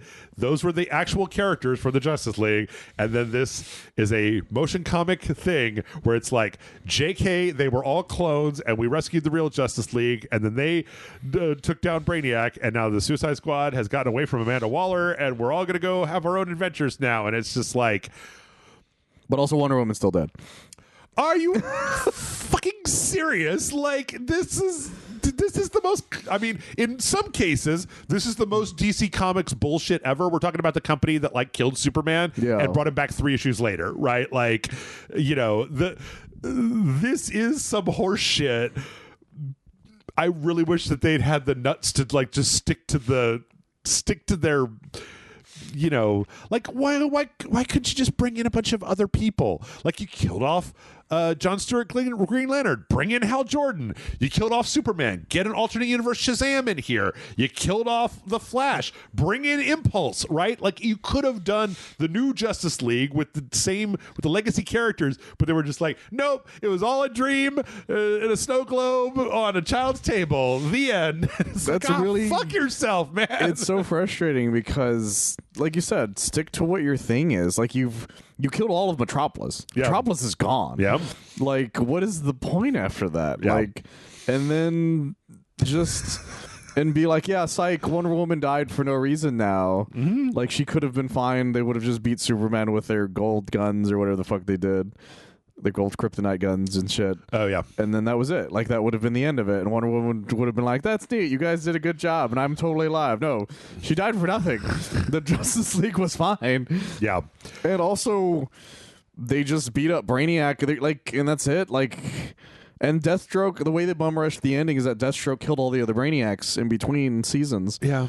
So it's like, what was the point of all of this? It's like, the thing is, and the fact it's just a motion comic too, by the way. Yeah. It's not even like a full thing. It's like, it's the same as what happened to Avengers when you watch, because you remember when you watch the trailers to the Avengers stuff, they're like, have these like intricate cutscene things, and then when you get to Mighty Thor, it's the same slideshow thing. Yeah. Exact same thing happened. Yeah. Their budget got slashed at the last second. Yeah. Again, it's, you guys need to budget. You need to make a full and complete video game and then think about how you're going to add on to it with like the right scope, because it feels like a lot of these things were made with like, okay, then we get to the end and now there's like this end game ongoing live service thing. Well, what are we going to do with that? I don't know. We'll figure that out once we get there. Like, I don't know. It's so pointless. And I forgot to mention motion comics only, it's voiced over by Harley. Only Harley. No one else says anything. Yep. And it's so ridiculous. And it's like 2 minutes long. It's not even like it's like, I found a thing online that it was like, oh, this is, I guess, the Deathstroke part of it. I didn't even see that, but yeah, I don't know. It's like, it was such a. The thing is, when I watched it, I was like, God damn it. I was kind of rooting for you. Like, I was really. You tried. I didn't have the worst time with this game. You and I almost keep saying it me multiple times. Like, I keep saying that, like, it wasn't the best game. No, but like, I've played not the best games in the world in the past. But then you get to this and it's like, okay, this is the fucking end of Game of Thrones here. We're like, why would I even want to play this? Like, I don't know. It's so like haphazardly at the end, and it's trying to be like, that's a happy ending, right? Like, no. Yeah. This is not a happy ending. Yeah. This is some bullshit is what this thing is. I don't know. You go watch Creature Commandos and get more feels in like fucking 7 episodes and save yourself the time. What bothers me is them doing this really ruined like the story of Arkham. It really goes what it comes down to. Like, it really is just like you killed your entire like built universe you spent 3 games making in like one fall swoop. I don't know, man. Like that's the weird thing for me where it's like I thought that universe was kind of ruined after Arkham Knight, so that's fine with me. But you had a way of like resuscitating with other characters. Yeah. But this way they killed a lot of interest with all the other characters at once. That's what's interesting about that, I think. I don't know. I mean, that studio is going to be dissolved any day now. So they've already laid off a chunk of them, apparently. Yeah. So. Let's see. Speaking of live service games, we got an interesting... Okay, now we're behind. We got an interesting... So... FBC Firebreak, the control multiplayer game, is coming out, and there was an interview recently where they were talking about with one of the staff on it to be like, how are y'all going to make sure, this is the communications director, Thomas Pua, they said, how are you going to make sure that this game doesn't flop like Concord or X-Defiant or one of those other games? Yeah. And they had a pretty good answer. Like, first, they said that they're not going to launch directly onto Game Pass or PS Plus, but they already have plans that within the first few months it will go on there. Oh. So instead of having to make people wait for it, like it sounds like what they want to do is they want to have initial interest where they get their player base, and then once people start dipping off a little bit, then they want to release it on those platforms to spike the player base back up. Yeah, they can get some refunds in the beginning. Because if you really want it, then those are the people who really were going to buy it to begin with. Yes. And then everybody else were going to be the stragglers anyways. Yes. They also talked about how like doing that, having both a Game Pass and a PS Plus deal means that both Sony and Microsoft are like invested in making sure that the game like works. Well. So they'll put it on the store pages. They'll put like ad stuff in for it. Also, it's not going to be full price. Like they're not making it free to play, but they are not. It's not going to be a $60 or $70 game. It's going to be like a half that or something. It's like the way Helldivers is probably like 40. And then last, they basically said that they have scaled back the hardware requirements dramatically. So that's like, a great idea. The way that Alan Wake 2 is like a graphical powerhouse, because it's a single player game, you don't have to worry about it, where they're like, no, we are focused on frame rate. Like we did a lot of tests with this thing to make sure that it's going to run smooth as fucking silk. And the other thing that they said was that it's all crossplay on day one, so that's great. They're going to have a good big pool of users. So yeah, all that sounds like somebody looked at the stuff and they were like, what gives us the best chance? And it's like, okay, let's tear down all the barriers that cause people to not do that, not play these things, to try to give it the best chance humanly possible. I'm still like, that's all good, and I'm rooting for you, but I'm still like, at this, at this time of year, this latitude, localized entirely in a video game system, I give it 50-50. Like, I give it 50-50. I'm probably not even going to play it, to be honest. Not because I don't want it to succeed, but because I play Remedy games for its story. Yeah. And when these games come out and they have story, they expect you to get past a certain point to get that story. Yep. I'm just going to wait until somebody on YouTube is puts like, all the story. Here's all the hints at like Control 2 or something in the middle of it. Right. And I'll be like, yeah, that's my fucking jam. Yeah. Let's see. Speaking of online multiplayer games, we have... Okay, so the guy that leaked, the leaker, was this Nate the Hate, who was the one that leaked that the Switch 2 was going to be announced today. Oh, okay. Has basically, on their podcast, was talking about how... they are saying that Microsoft is probably going to be putting the Master Chief Collection on the Switch 2 and the PS5 this year. Like this year? Yes. That's batshit insane. Well, I mean, the thing is that if it runs on the Series X, it'll run on the PS5. Well, it's also the Master Chief Collection. That's just the first, 3 or 4 games. Yeah, I think it's 4, right? Because it has Reach. It's 1, 2, 3, and Reach. Or, yeah, it's for the first 4 games. ODST, not Reach. It's for the first 5 games, then, yeah, actually. Oh, and it has Reach as well. Yeah, because they added Reach eventually to it, and I don't think 5 is a part of it. Or I think they added 4 as well, so I think it's the only one that's not part of it is 5. Okay. Basically.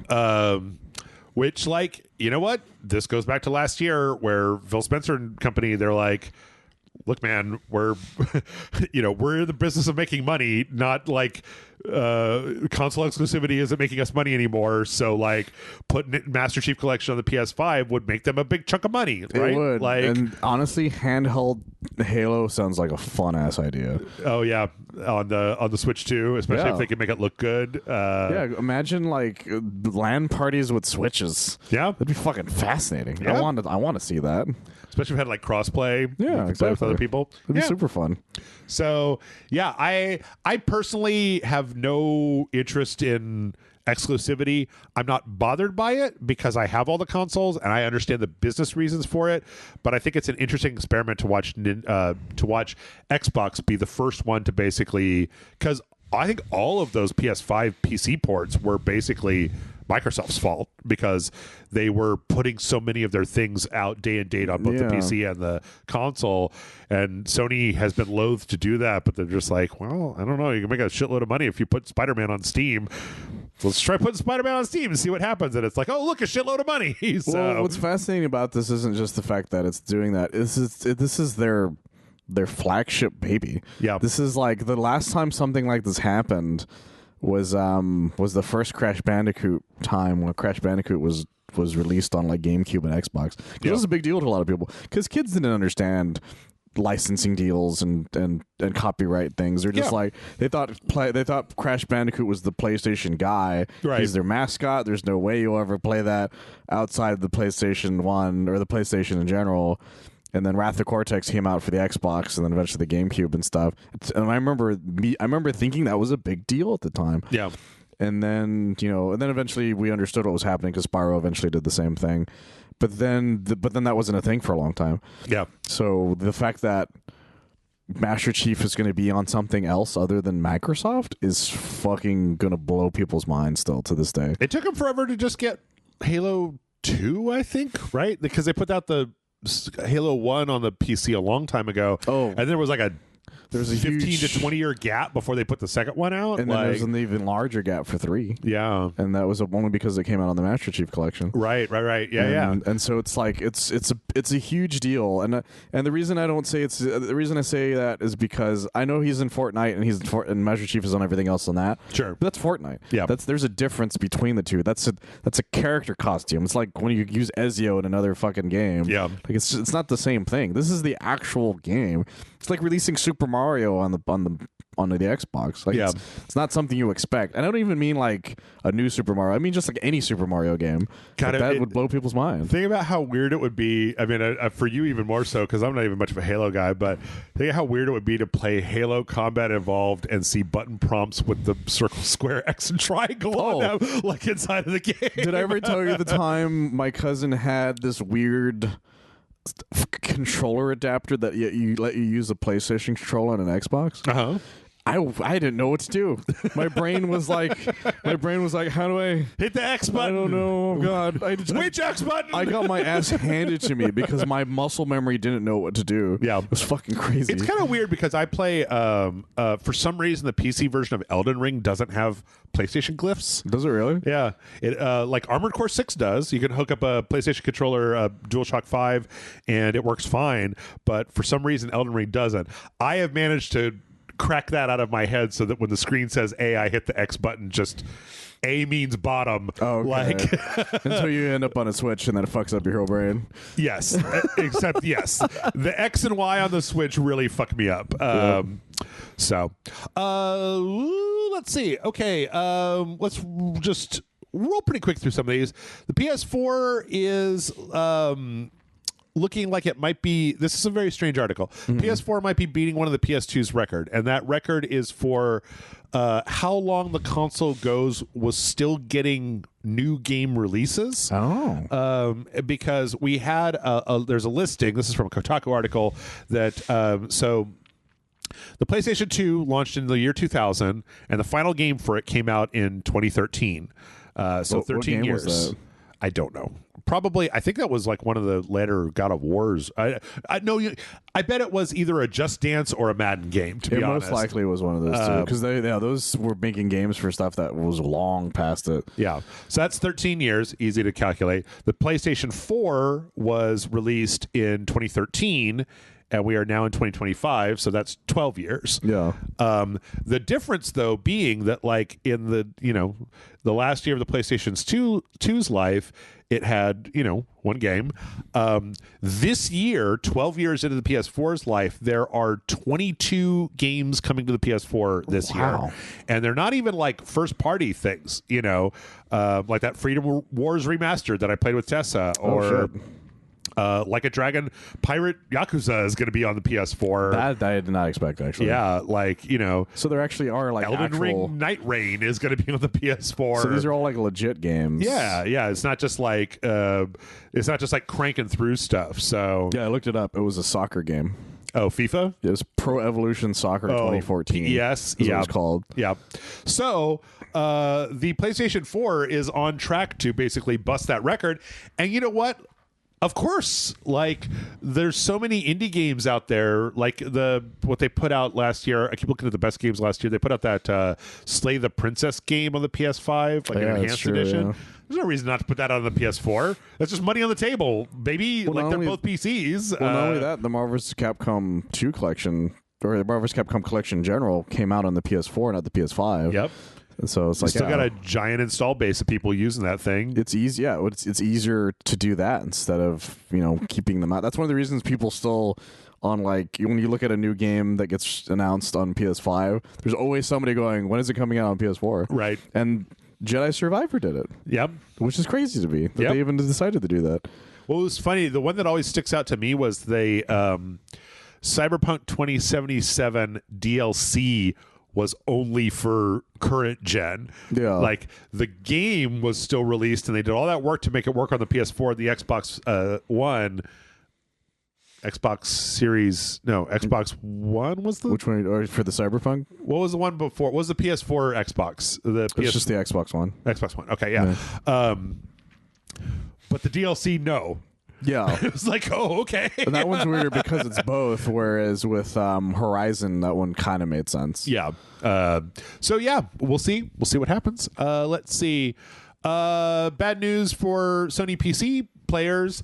Everybody, I don't know why you would expect this to not be a thing, but The Last of Us 2 had their Steam page updated.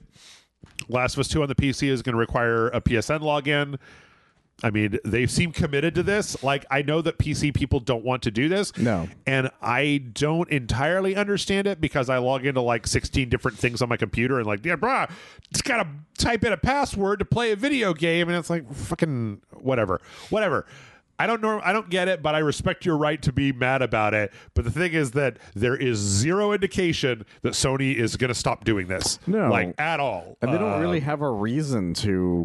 Honestly, in the countries that's not supported, they just don't have to worry about that. Like, it's I don't know, it's weird. Like, I get why they say they want to do it because it's supposed to be like, you know, get the trophies from it and and like also, you know, get like special things from it, but like it doesn't cost anything. Like I know this is privacy. Some people are very weird about privacy stuff. I get that 100%. Don't get me wrong. It's just that like, but you already kind of let that go when you PC game to begin with.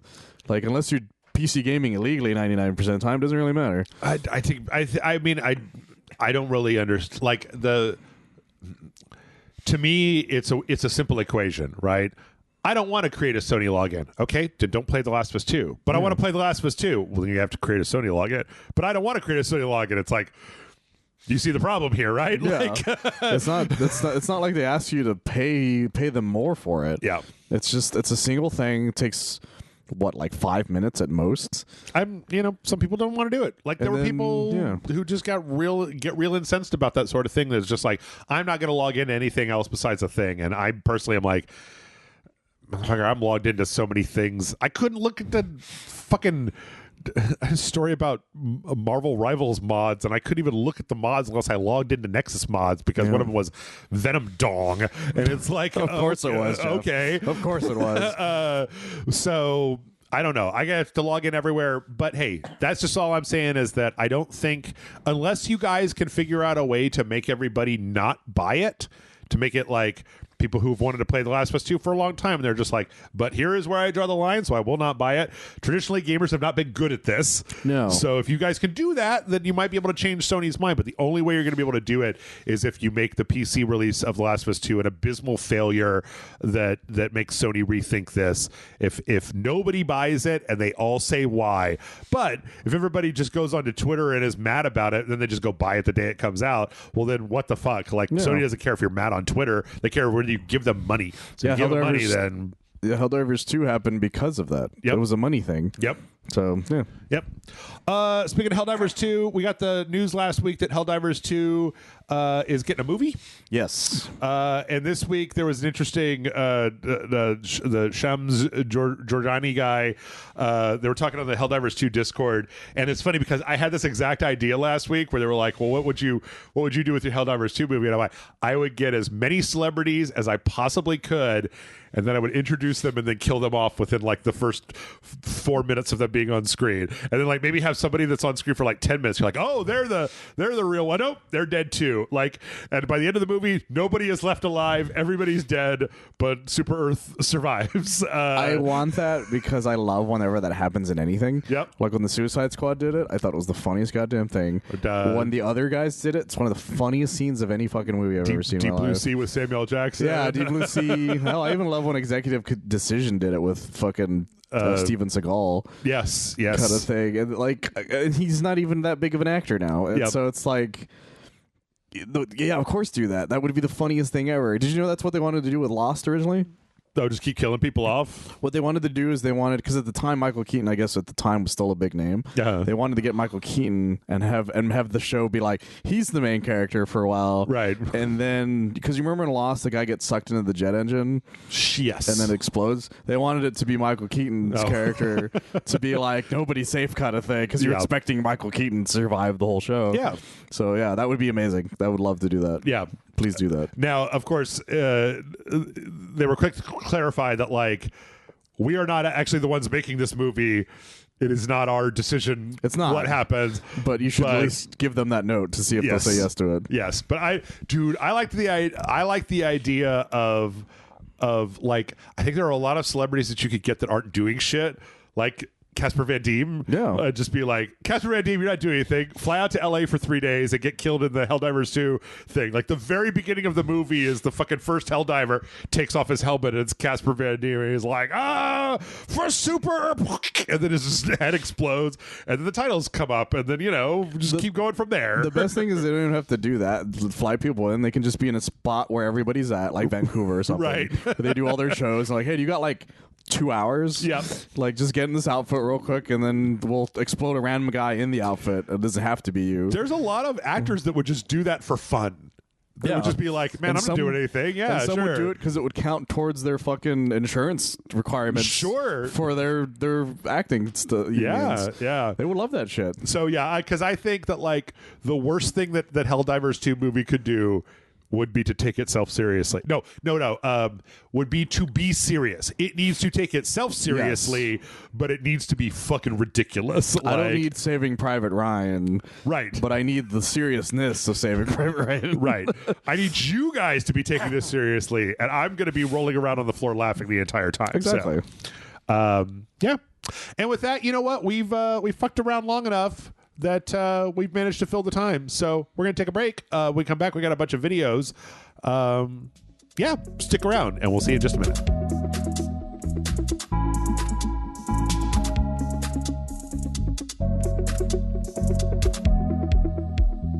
And we're back.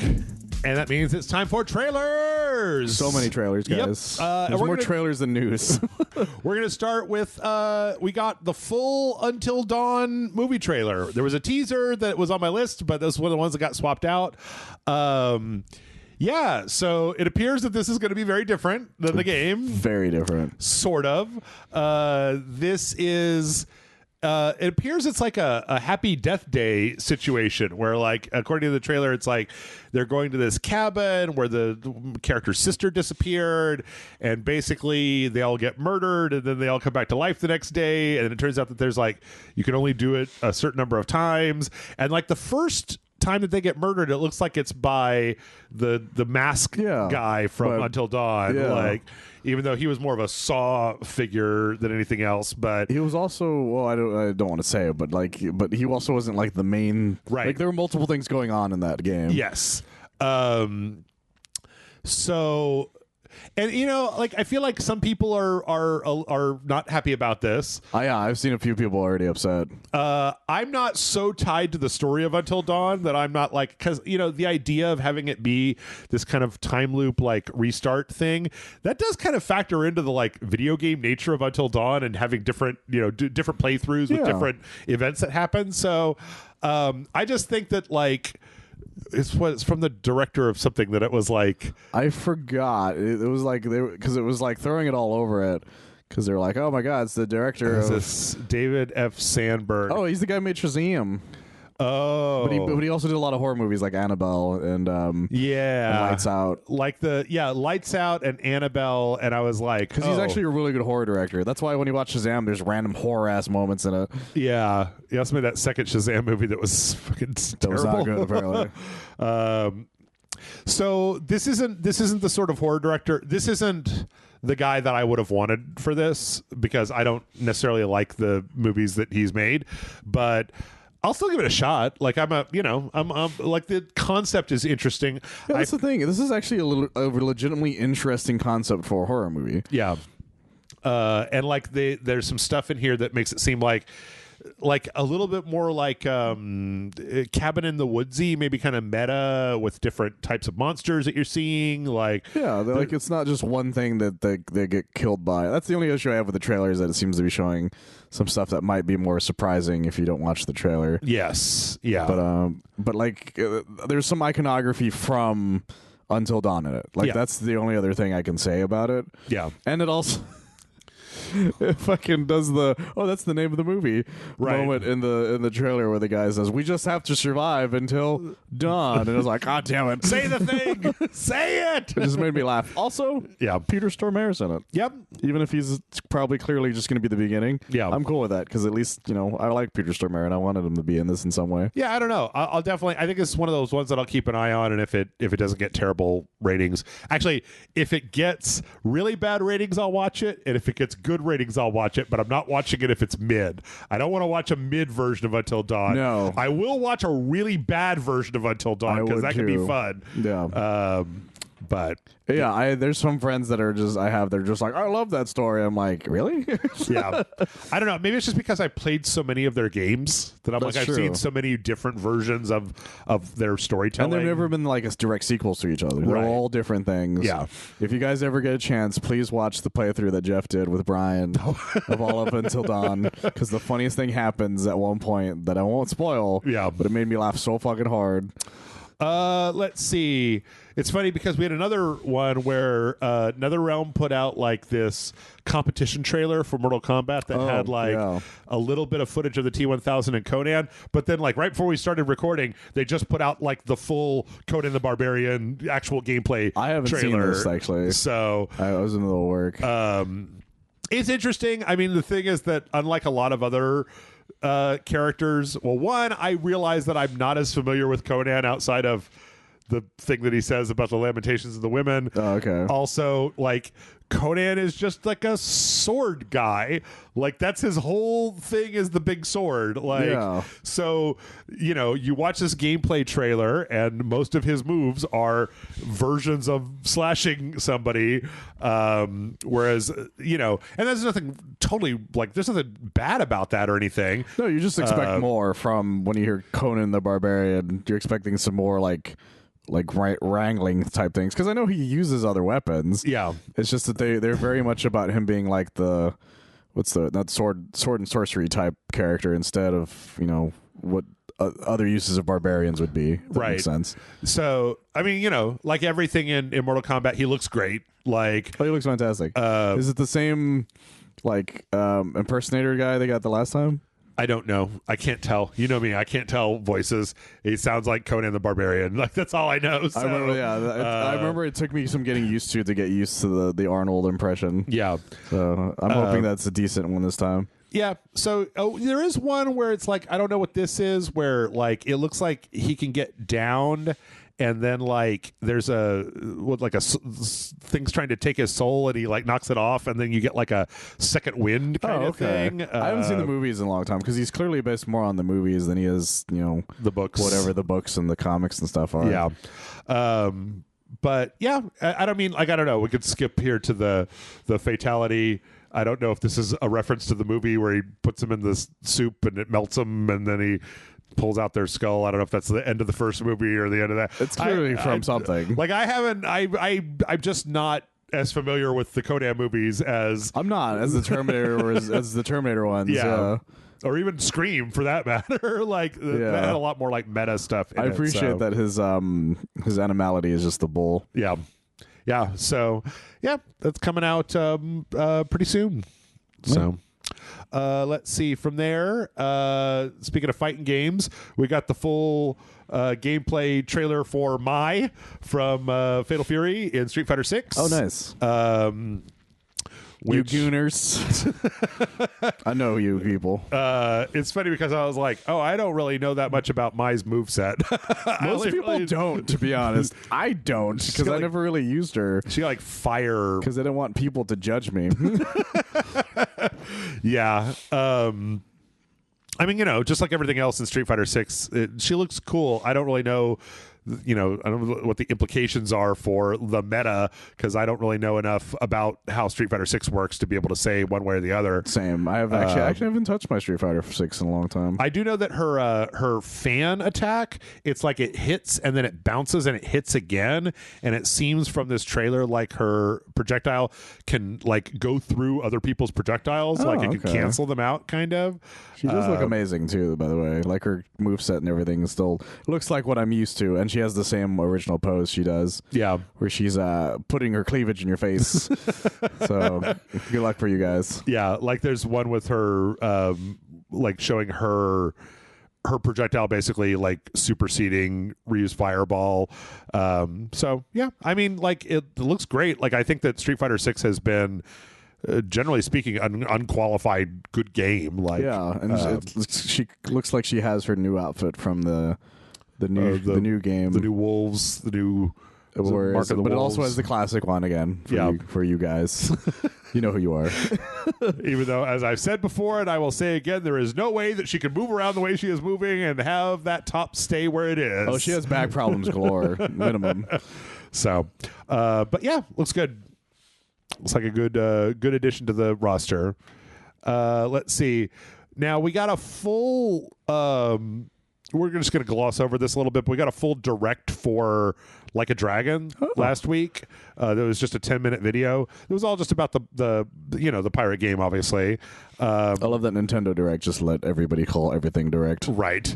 This focused on two main things. One of them was the combat system, because it's a real-time combat system, and there's basically two styles to it. One is the kind of Goro Majima kind of tricky, snaky, classic style like you would get from the other games, and they said this is like his muscle memory kind of taking over. Yeah, because he has amnesia. Yeah, because he has amnesia. So this is him like kind of fighting in the way that he would have fought in the Yakuza games, of being very like kind of slippery.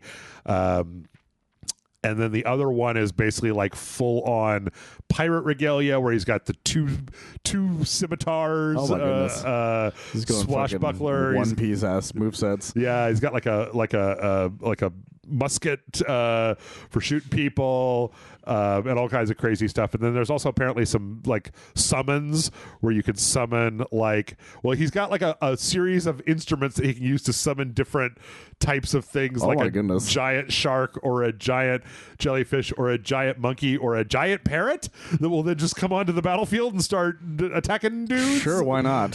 Yes. They assured people that this is canon. Oh my god. Like this is canon to the Yakuza verse. I can't help but love those people for doing that. And of course, it's got like an upgrade thing. The second half was more about like the naval combat, which looks, very kind of. It's got some differences, but it's very that looks fun. Yeah. Assassin's Creed, Black Flag. You get different people from around the world, and you make them your crew on your ship, and then that makes your ship better. And like little side stories and stuff will come out. So it means you got a bunch of crazies. Like the rest of them aren't just like pirates. Yep. The rest of them are just kind of normal looking. It's like a convenience store guy. Oh my god! Apparently, you can also decorate your ship in a number of different silly ways.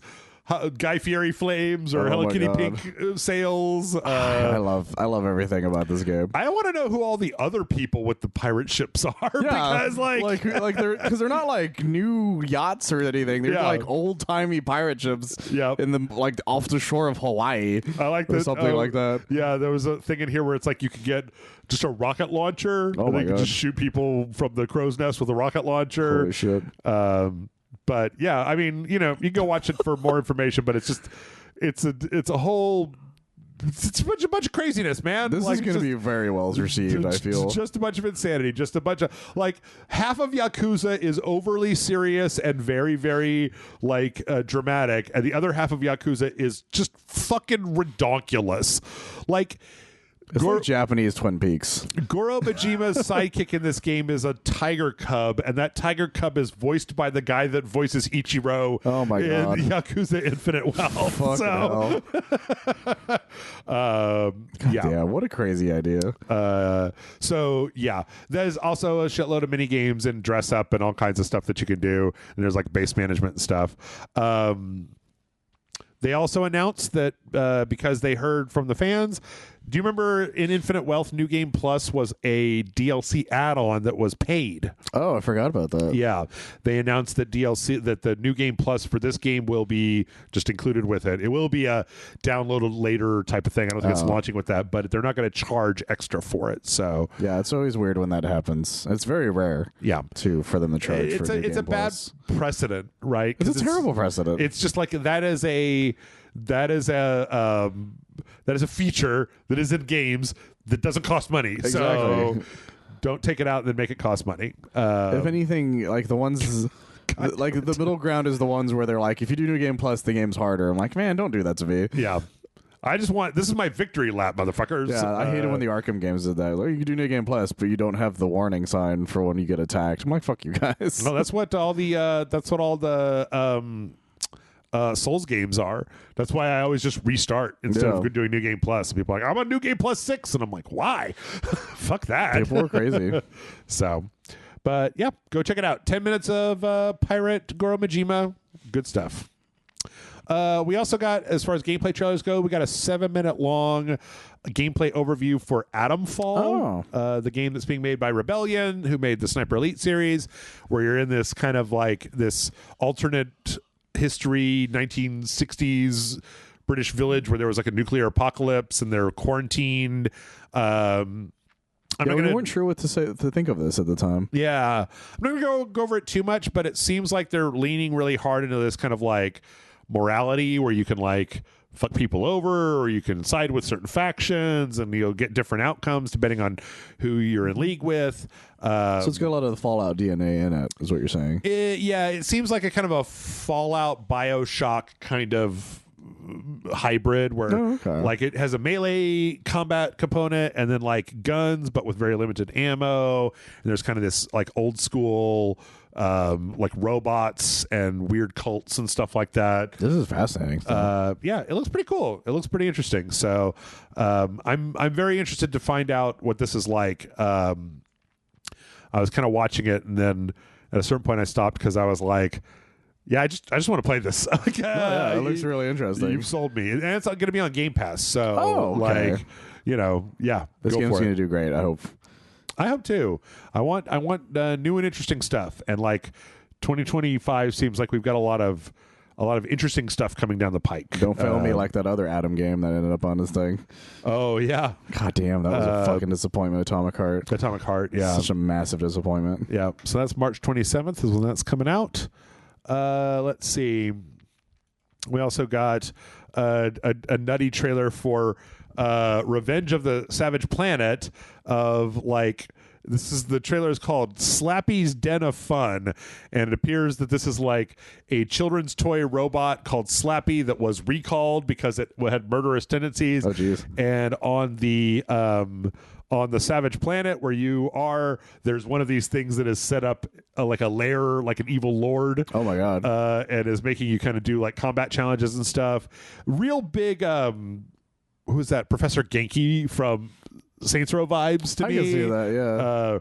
Like neon-soaked combat arenas run by a crazy person kind of stuff. So the anchor guy or whatever remind me of a very weird-looking Martin Short. Yes, yes. Yeah, they had like a little fake news broadcast talking about the recall of Slappy with some guy with like a skin mask over his face that was very really wet. Creepy, yeah. But he looked like Martin Short for some reason. It was freaking me out. Yeah. So... but yeah, it sounds, and I don't think that's like a DLC. I think that's just like a feature in the game. Oh, okay. Because it didn't have any kind of DLC stuff. Let's see. We got the announcement trailer for The Blood of Dawnwalker. This is a game that is being made by a company called Rebel Wolves that is made up of a bunch of ex-CD Projekt Red people that worked on The Witcher 3 and Cyberpunk 2077. And the trailer is it's like a guy that is escaping from like kind of a medieval town that is on fire, and he takes like refuge in a church, and then he's kind of the lord of the area comes out, and like it turns out that he's carrying like his little sister and that she has the plague, and he's like, yeah, I ordered everybody to be killed. And right when they're about to kind of execute them, a bunch of vampires show up. Oh, jeez. A bunch of medieval vampires show up and in an incredibly brutal and gruesome fashion just start like murdering everybody. Oh, wow. That's fucking crazy. Yeah. And so after that's all done, then the main vampire basically intimates that him and his vampire crew are going to be taken over. And like he turns the little sister so that she lives from the plague, and then there's like a kind of an intimation that he turns the main character partially, that he's like a servant of these vampires. Oh, okay. Because it's called the Dawn Walker, and like so they have this whole thing, and it's a great cinematic. And then at the very end, they kind of show the main character in like this very kind of styled armor. And they show him doing stuff both like in the darkness and also during the day, obviously using like vampire powers. Yeah. So, and there's like some kind of weird clockwork weirdos, very little gameplay, like very just like two little scenes of gameplay. But it looks like somebody who is like, well, fuck you then. I guess I'll go make my own Witcher with vampires and clockworks. That's exactly what's happening. So when does he hang dong? I don't know. The blood of the Dong Walker is what I heard. I don't know. Yeah. First 5 minutes of the game. So, but yeah, I don't know. I'm a sucker for a vampire game, and this is being published by Bandai Namco, which is pretty cool. Yeah, with that sort of pedigree, that could just be a fun time. Yeah. New game, new franchise. Again, I always want the new stuff. I loved me some 2024, but it was mostly just sequels everywhere. Like, well, then a lot of vampire games nowadays are just or like 2023. Sorry, like look at the politics of a vampire and hang out with them. Like, or it's an MMO for that battle royale. We played. Yeah, Vampire the Masquerade bullshit. It's a straightforward one, guys. Let me be a vampire and murder things again. That's the nice thing about this not being Vampire the Masquerade, right? Is that it's like, well, we could just fucking make up whatever the shit we want to. Yeah. In this world, vampires think garlic is awesome. Yep. Fuck you guys. Let's see. We got the announcement for House of the Dead 2 remake. Oh. Which good is or interesting. Bad? Question mark? What's that?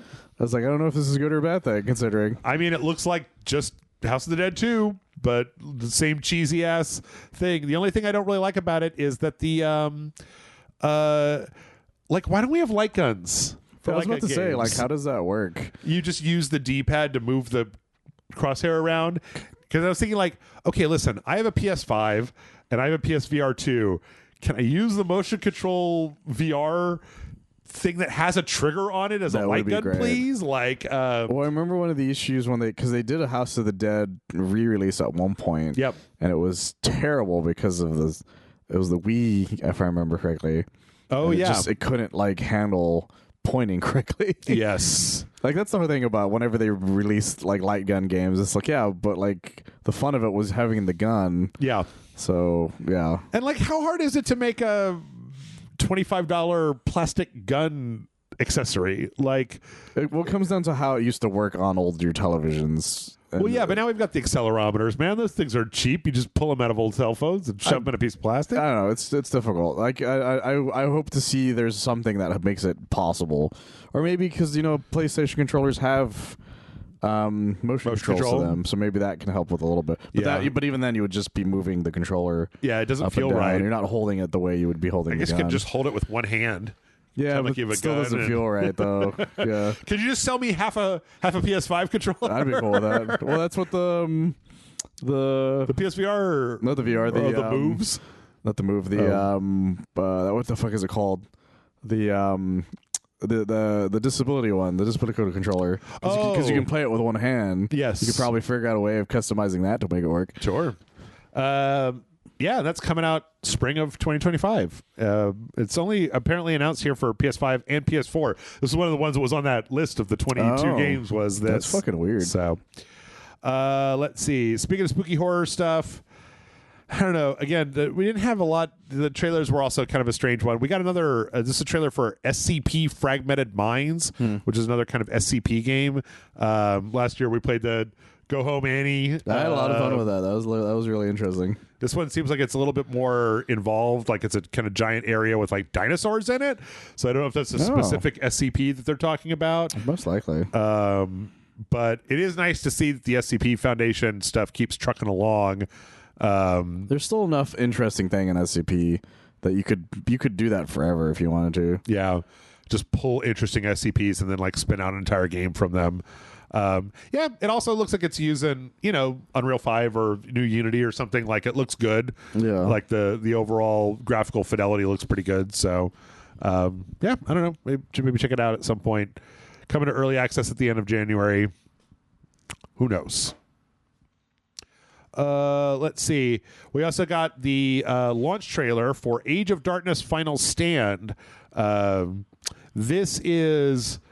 It's interesting, Michael. There's a whole subgenre of these like tower defense, but for gajillions of units. Yeah.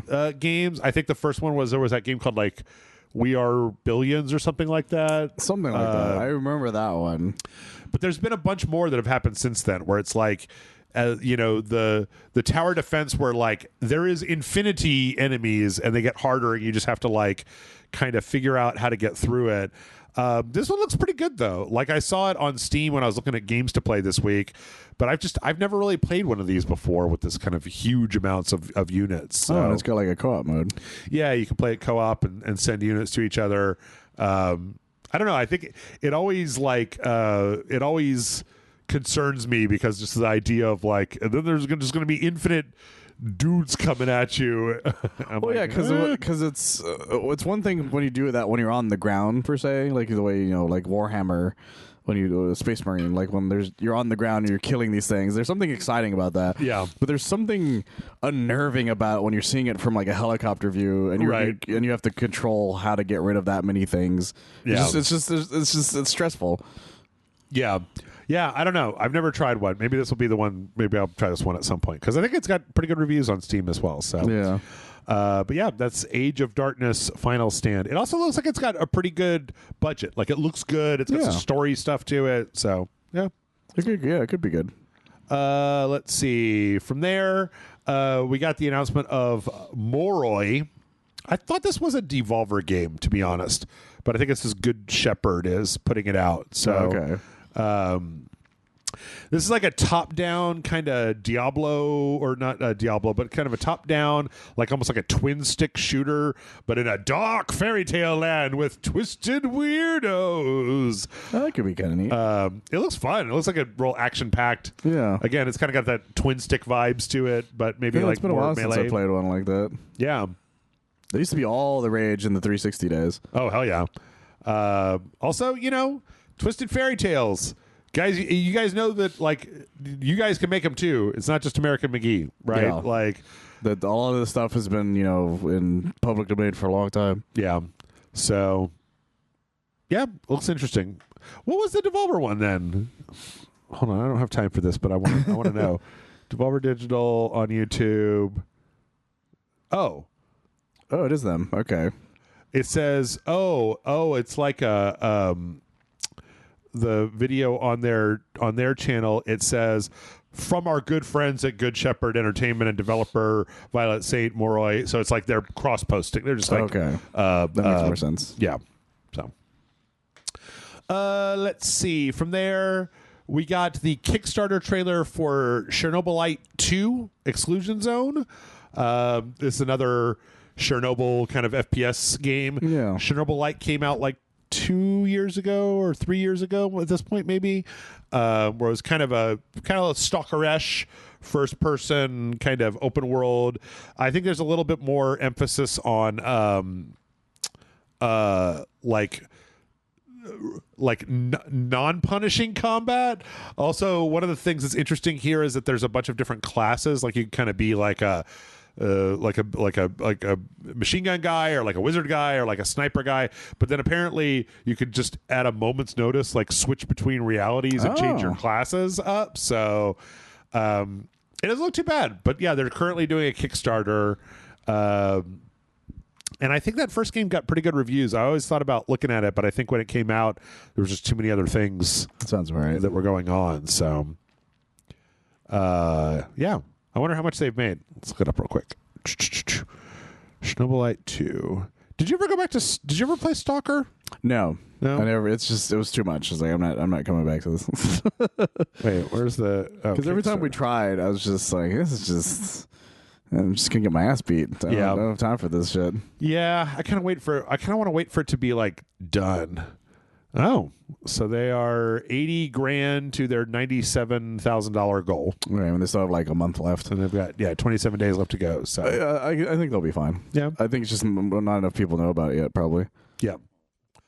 Let's see. After that, we got the kind of another features trailer. This one is for Sniper Elite Resistance, which is the 4-player co-op game that's being made, I believe, by it's like one of the secondary teams at Rebellion, right? Oh, that's they're right. Making they're doing the game.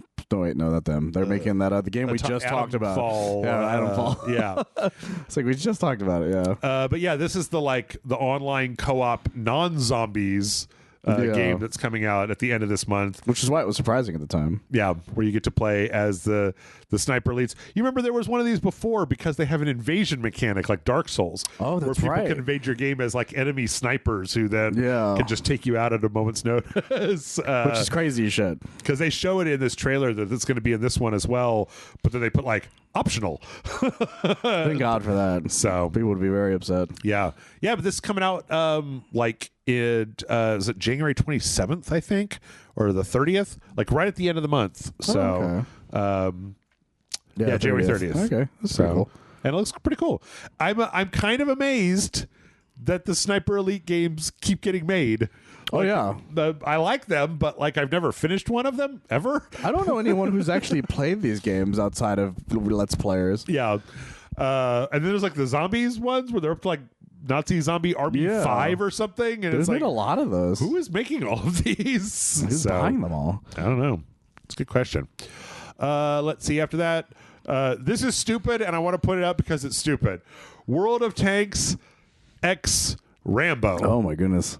How does that? What? Why? So they have a whole recap where they talk about Rambo, and they're literally go back to Rambo First Blood, where they're Brian Dennehy over here, and and they talk about the different Rambo movies, and you're like, okay, so what does that mean for World of Tanks? Is it going to be like a tank with Rambo's face on it? How does that work? No, it's this one specific tank that just has it just says Rambo on the side, it's scratched into the side, and it's this one very specific tank, and then they show it kind of coming out of the jungle and shooting other tanks, and I'm like, but that's not what Rambo is known for, you guys. No. That's not what Rambo... Is it the tank is Rambo? Is that the idea? I don't know. Rambo tank? I don't know. The tank shoots people and rams tanks. And then at the end, the weirdest thing happens where they're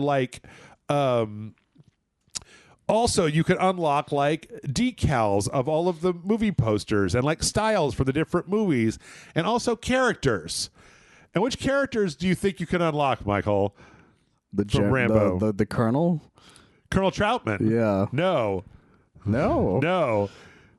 Really? Who else would you think you could unlock? It's been a while since I've seen I'll tell you, there's 3 unlocks, and Rambo is one of them. Who do you think the other 2 are? Brian Dennehy? Yes. Are you serious? Yes. There's no way. Yeah, no. Why? And the other one is Murdoch from 2. Why? The one that fucks him over, where it's Murdoch, I'm coming for you. What?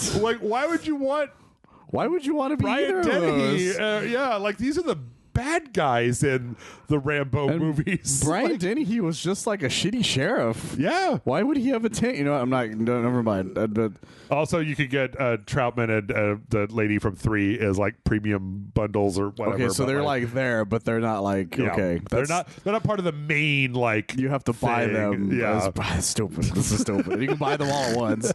This is dumb. Poor John Rambo is just getting abused yet again. The last time it was that horrible light gun game, and now it's this. There should be a PTSD mode where your tank stops and it's just him yelling for 20 seconds. Yeah, stopping you from moving. We talked about it a little bit before, but completely different vibe. We got the launch trailer for Donkey Kong Country Returns HD, which looks pretty nice. Actually, you could probably say better than I could because I'm not as familiar with the original. So, well, no, it looks great. I think that what they did was they took the 3DS port and they they blew it up, HD-fied it even more, because you can still see some of the remnants of like it being a 3DS game. Yeah, because some stuff isn't as detailed as it was on Tropical Freeze. But that's because Tropical Freeze was like by default a Wii U game. Yes, and then just up-resed from there.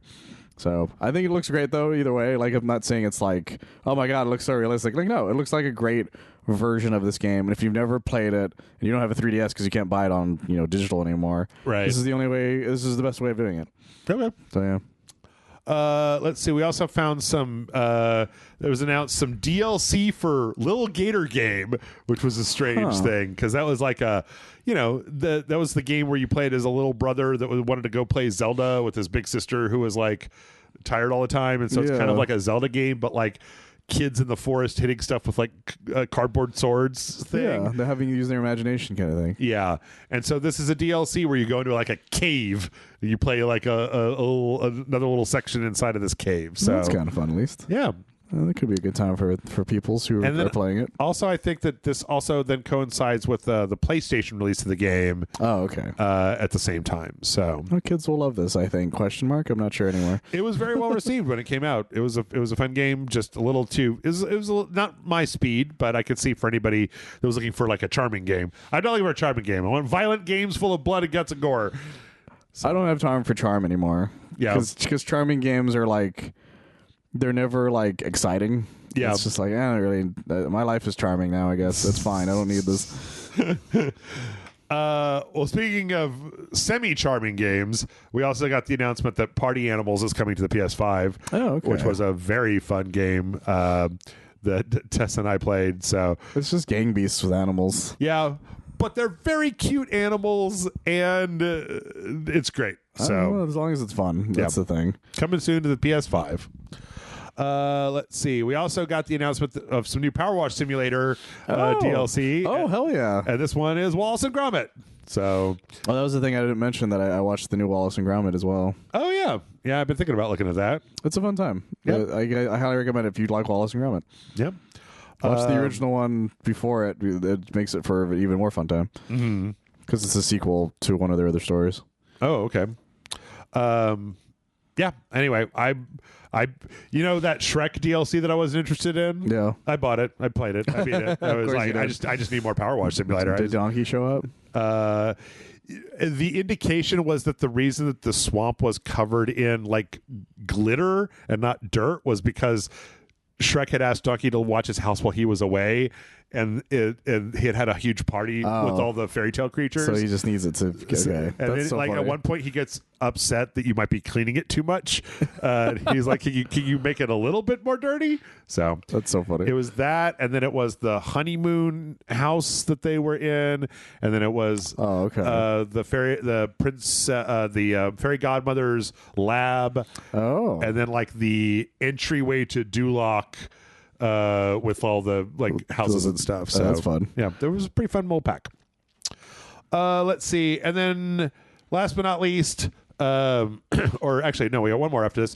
Hyperlight Breaker went into early access this last week. Yeah. I'm kind of torn on this because I feel like there's a lot of people who have been waiting for this for a long time. I didn't really I like the idea of Hyperlight Drifter more than I liked actually playing it. Oh no, yeah, we've talked about this before, where you're just like, oh, look, it looks great, but like I'm not really into it. I'm not really into it either, to be honest. But that's more because a lot of colors like that and bright lights tend to fuck with my head. Like I get migraines very easily if it's too much. Yeah, and those are the type of games you got to focus on it. Yeah, which makes it harder for me to deal with. Yeah, I don't know. We'll probably look at it at some point, or I'll probably figure out where to look at it at some point. But it just wasn't as much, especially because it's in early access. Like, there's nothing wrong with it. It looks good. No, it looks great if you're able to look at that sort of thing. Wear sunglasses or something, or stay in a brightly light room because you're gonna fuck up your eyes if you're not careful. Yeah. Don't turn up the saturation on your TV too hard. Yeah, exactly. And then last, this was just an interesting game. These are some ex-Stalker devs are making a game called Forest Rains that takes place in like a weird post-apocalyptic Paris where the forest has retaken the city. Oh, that's fun.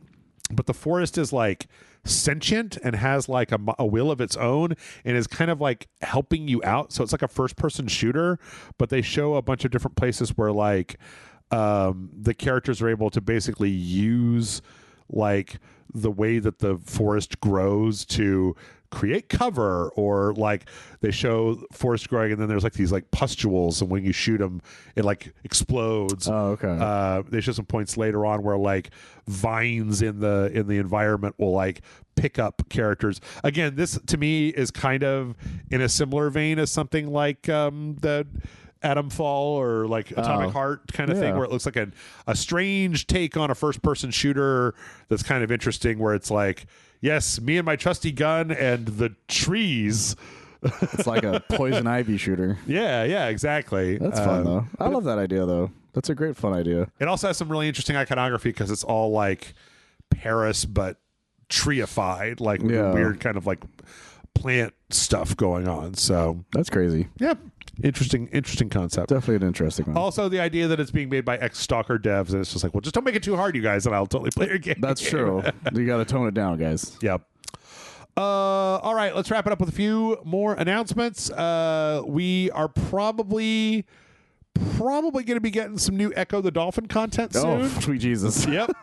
Apparently, Sega registered a bunch of Echo the Dolphin trademarks on December 27th, which is a good indication that, like, with their Crazy Taxi, Golden Axe. That's probably like a set of re-releases, maybe. Well, no, because all of those are like like new versions of those games. I forgot about that. Yeah, I want to see Echo the Dolphin ray traced. I don't know. Yeah, when Echo the Dolphin came out, I'd never seen anything that looked so good. It actually was really nice for its time.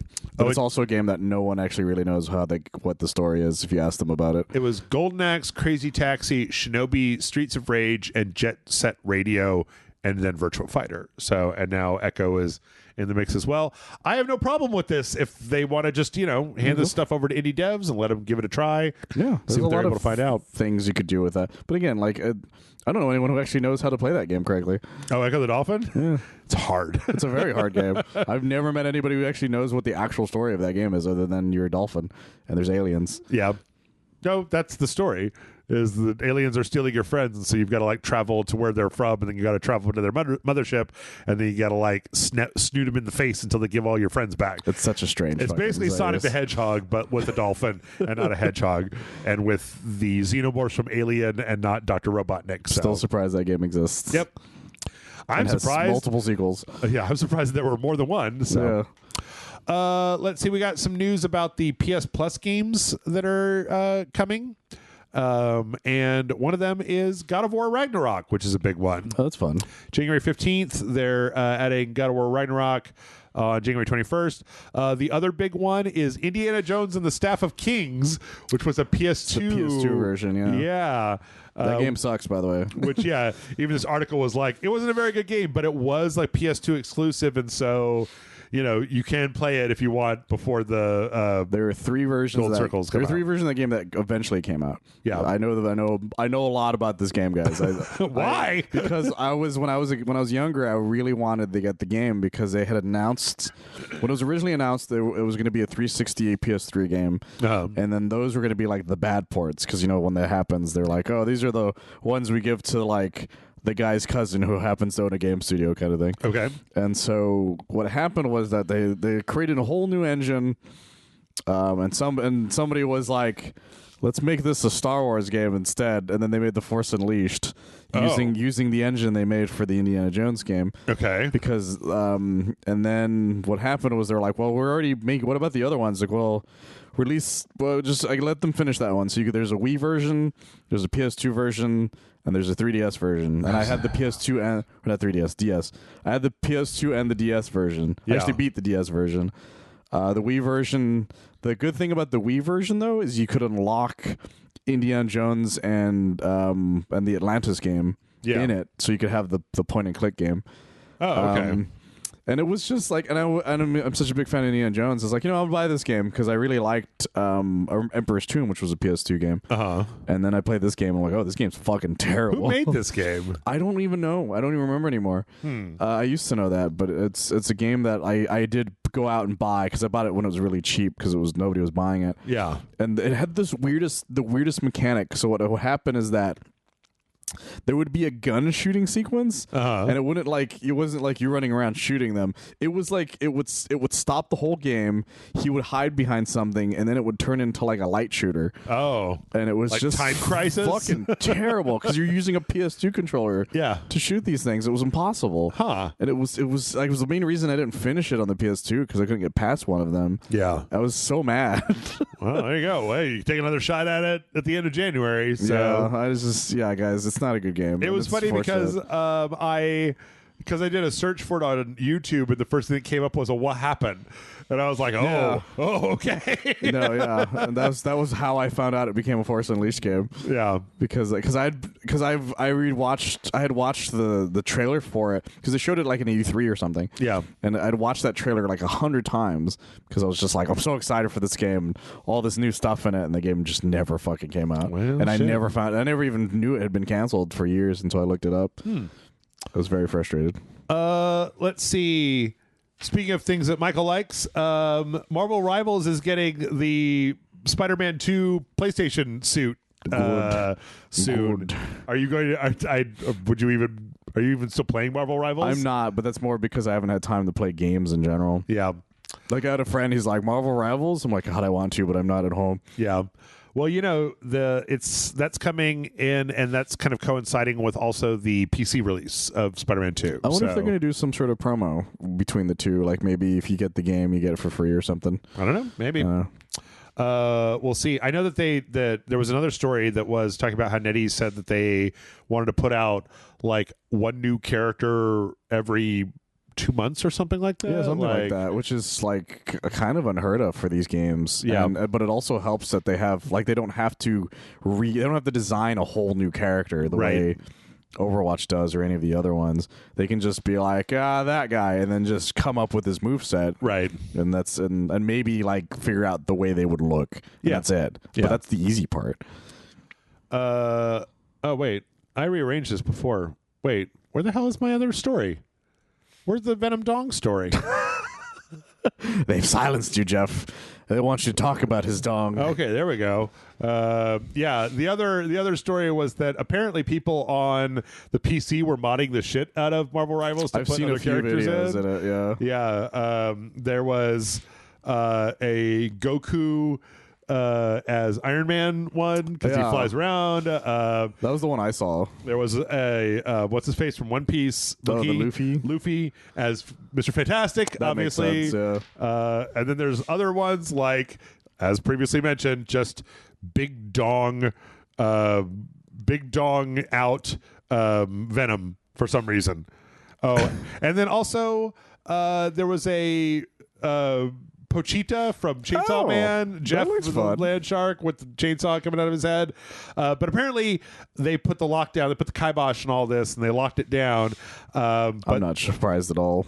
Some people have figured out how to get around this, but it's like you have to be able to zip and unzip assets like on the fly. Oh God. To the point where it's like it's so intensive that it could literally damage your computer to try to play it like that. And also the number of writes that are happening. Yeah, it also like would fuck up you playing it. It would be difficult. It would be damn near impossible. Yeah. What does it say?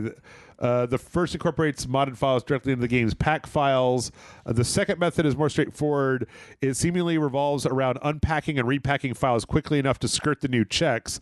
It comes with the risk of overheating your PC. So that's fucking crazy. Especially when you consider that like SSDs get a limited number of writes. Yeah. And so if you're just doing like you're just hammering writes on it, like you're killing your drive faster. That's so crazy. Hey, remember when I talked about that LinkedIn thing?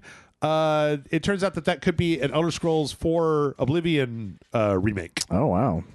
As somebody who talked about working on the various systems of that, and that some of the indications seem to be that it might even be coming in like the first quarter of this year. Do you think it'll still basically be the same game, or do you think they reworked it? Well, the person who put on their LinkedIn thing, the quote says, quote, "As the game designer, I worked on combat features including the sneak system, hit reaction, player HUD, archery system, stamina system, and block system. And apparently the whole thing has been remade in Unreal Engine 5. Oh. So I don't know. I think that the people that have nostalgia for Oblivion would want it to be the janky ass game where you have to duct tape your controller and then walk away to get your stealth skill up before you start in the opening dungeon. So I don't know. It could just be that this was translating those systems, or it could be that they were revamping them entirely. Yeah, I'm curious to see what it ends up being. Yep. Let's see. Speaking of crazy shit, this is pretty fun. At Games Done Quick this year, there was a guy that did a speed run of Crazy Taxi, but because Crazy Taxi has like the Offspring and Bad Religion songs, he instead had a full band of people to stand behind him and play the music that would be in the game. That's amazing. Basically doing covers of Offspring and Bad Religion songs. I watched a little bit of this. They're not great covers. They're not the best covers in the world. Well, he probably didn't have the money to get good ones. Yeah, but they're doing their best. And apparently they even they know when to switch or when to start a song over if something happens, because being a speed run, they know exactly what's going to happen on the screen. Yeah, so they have to restart and stuff. Yeah. So they have to restart the whole song. That's fucking crazy. It's pretty fun. That's probably why they had a hard time getting somebody you have to do this very specifically, and they were like, fuck you, no, I'm not doing that. Yeah. Let's see. Doom now runs in a PDF. I heard about this. Not very well, but the thing is that PDFs have you can put fields in them, which means you can input stuff, which means you can output stuff. And somebody had to really kind of crank down the resolution and the frame rate on it, but they were able to get Doom running in a PDF. I'm never get tired of people figuring out how to run Doom on something stupid. Yeah. So yeah, it's a very low resolution, and it doesn't it's not super good as far as the controls go, but it does run. Once again, proving that Doom can run on just about everything. So. There was something else that we just talked. I think the last time we talked about Doom running on something else stupid. Possibly. Goddamn Doom, I love you. There was that lady that was doing cell cultures. That when you developed them and if you did them sequentially, that's what I was. That was Doom running on just cells, organisms. That's right. That's what I was thinking of, because I was like, "What the fuck?" There was one I think we had that was Doom running on some kind of sex toy, where it had a screen on it. Oh, and they managed to get Doom running on the screen. I wasn't there for that one. Sex toy. I remember the lawnmower. There was an electric toothbrush. There's a pregnancy test. That one I remember. I love when people were just trying to run Doom on anything. Yeah.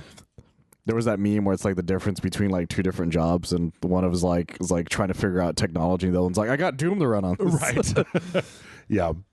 And last but not least, we got a pretty cool little animated trailer for The Witcher: Sirens of the Deep, which is an animated movie that's coming out on Netflix. Interesting. That is a little spin-off. It's obviously, I think this is, if not the same studio, then it's in the style of the powerhouse Castlevania and I wouldn't be surprised if it's just them, because they seem to just have them making animation stuff nowadays. Yeah, that's a pretty solid gig over at Powerhouse, because Netflix is using them for a lot of shit. The interesting thing here is that you may ask yourself, because of the way that things with The Witcher have been going, is this which Geralt is it? Who's the voice actor for Geralt? Yeah, and it's Doug Cockle, the one from Witcher 3. Oh, it's just got the actual game Geralt. Yeah, that's a great idea. And I'm like, well, I might actually watch that. A 2-hour movie with it's just a spin-off. It's not built into any of the Wild Hunter, the Yennefer stuff, and it's just about Geralt, and they've got a bunch of, it's there's mer people, and there's the land people, and then there's monsters, and I'm like, yeah, man, okay, sure. Richard Cavill's kind of annoyed by that, because he actually really wanted to be. Right. Poor guy. Yeah. So, yeah, you can go check it out. And then I think, what is that? That's coming out February 11th. Okay, because I know, there's a lot of stuff that's animation-wise coming out this year. I know the new Castlevania is the end of this month. Oh, yeah, there was a trailer for the second half of the new Castlevania is coming out. Which I'm excited for. I'm a big fan of Richter, so. Yeah. And that's it. And somehow I've still managed to wreck my voice. So great. Michael, where can the people of the internet find you when not over here helping me talk about all the video game stuff? You can find me on oneofus.net. We do a lot of movie television reviews. You can also find me on Supermaniacs on YouTube, where I do a Superman podcast with a friend. All right. And yeah, I don't know, patreon.com/RageSelect. If you like the podcast, it does take a little bit of time. It takes quite a bit of time to put together and yammer on about. So all of the benefits of keeping RageSelect in business, that also goes for the podcast. So maybe if you want, patreon.com/RageSelect. We've also got the Discord server and a bunch of bonus videos. That's it. I have to go. I have to go. I have to go. Goodbye. Get out of my house, and Happy New Year, and thank you, and goodbye. Or whatever. I don't know.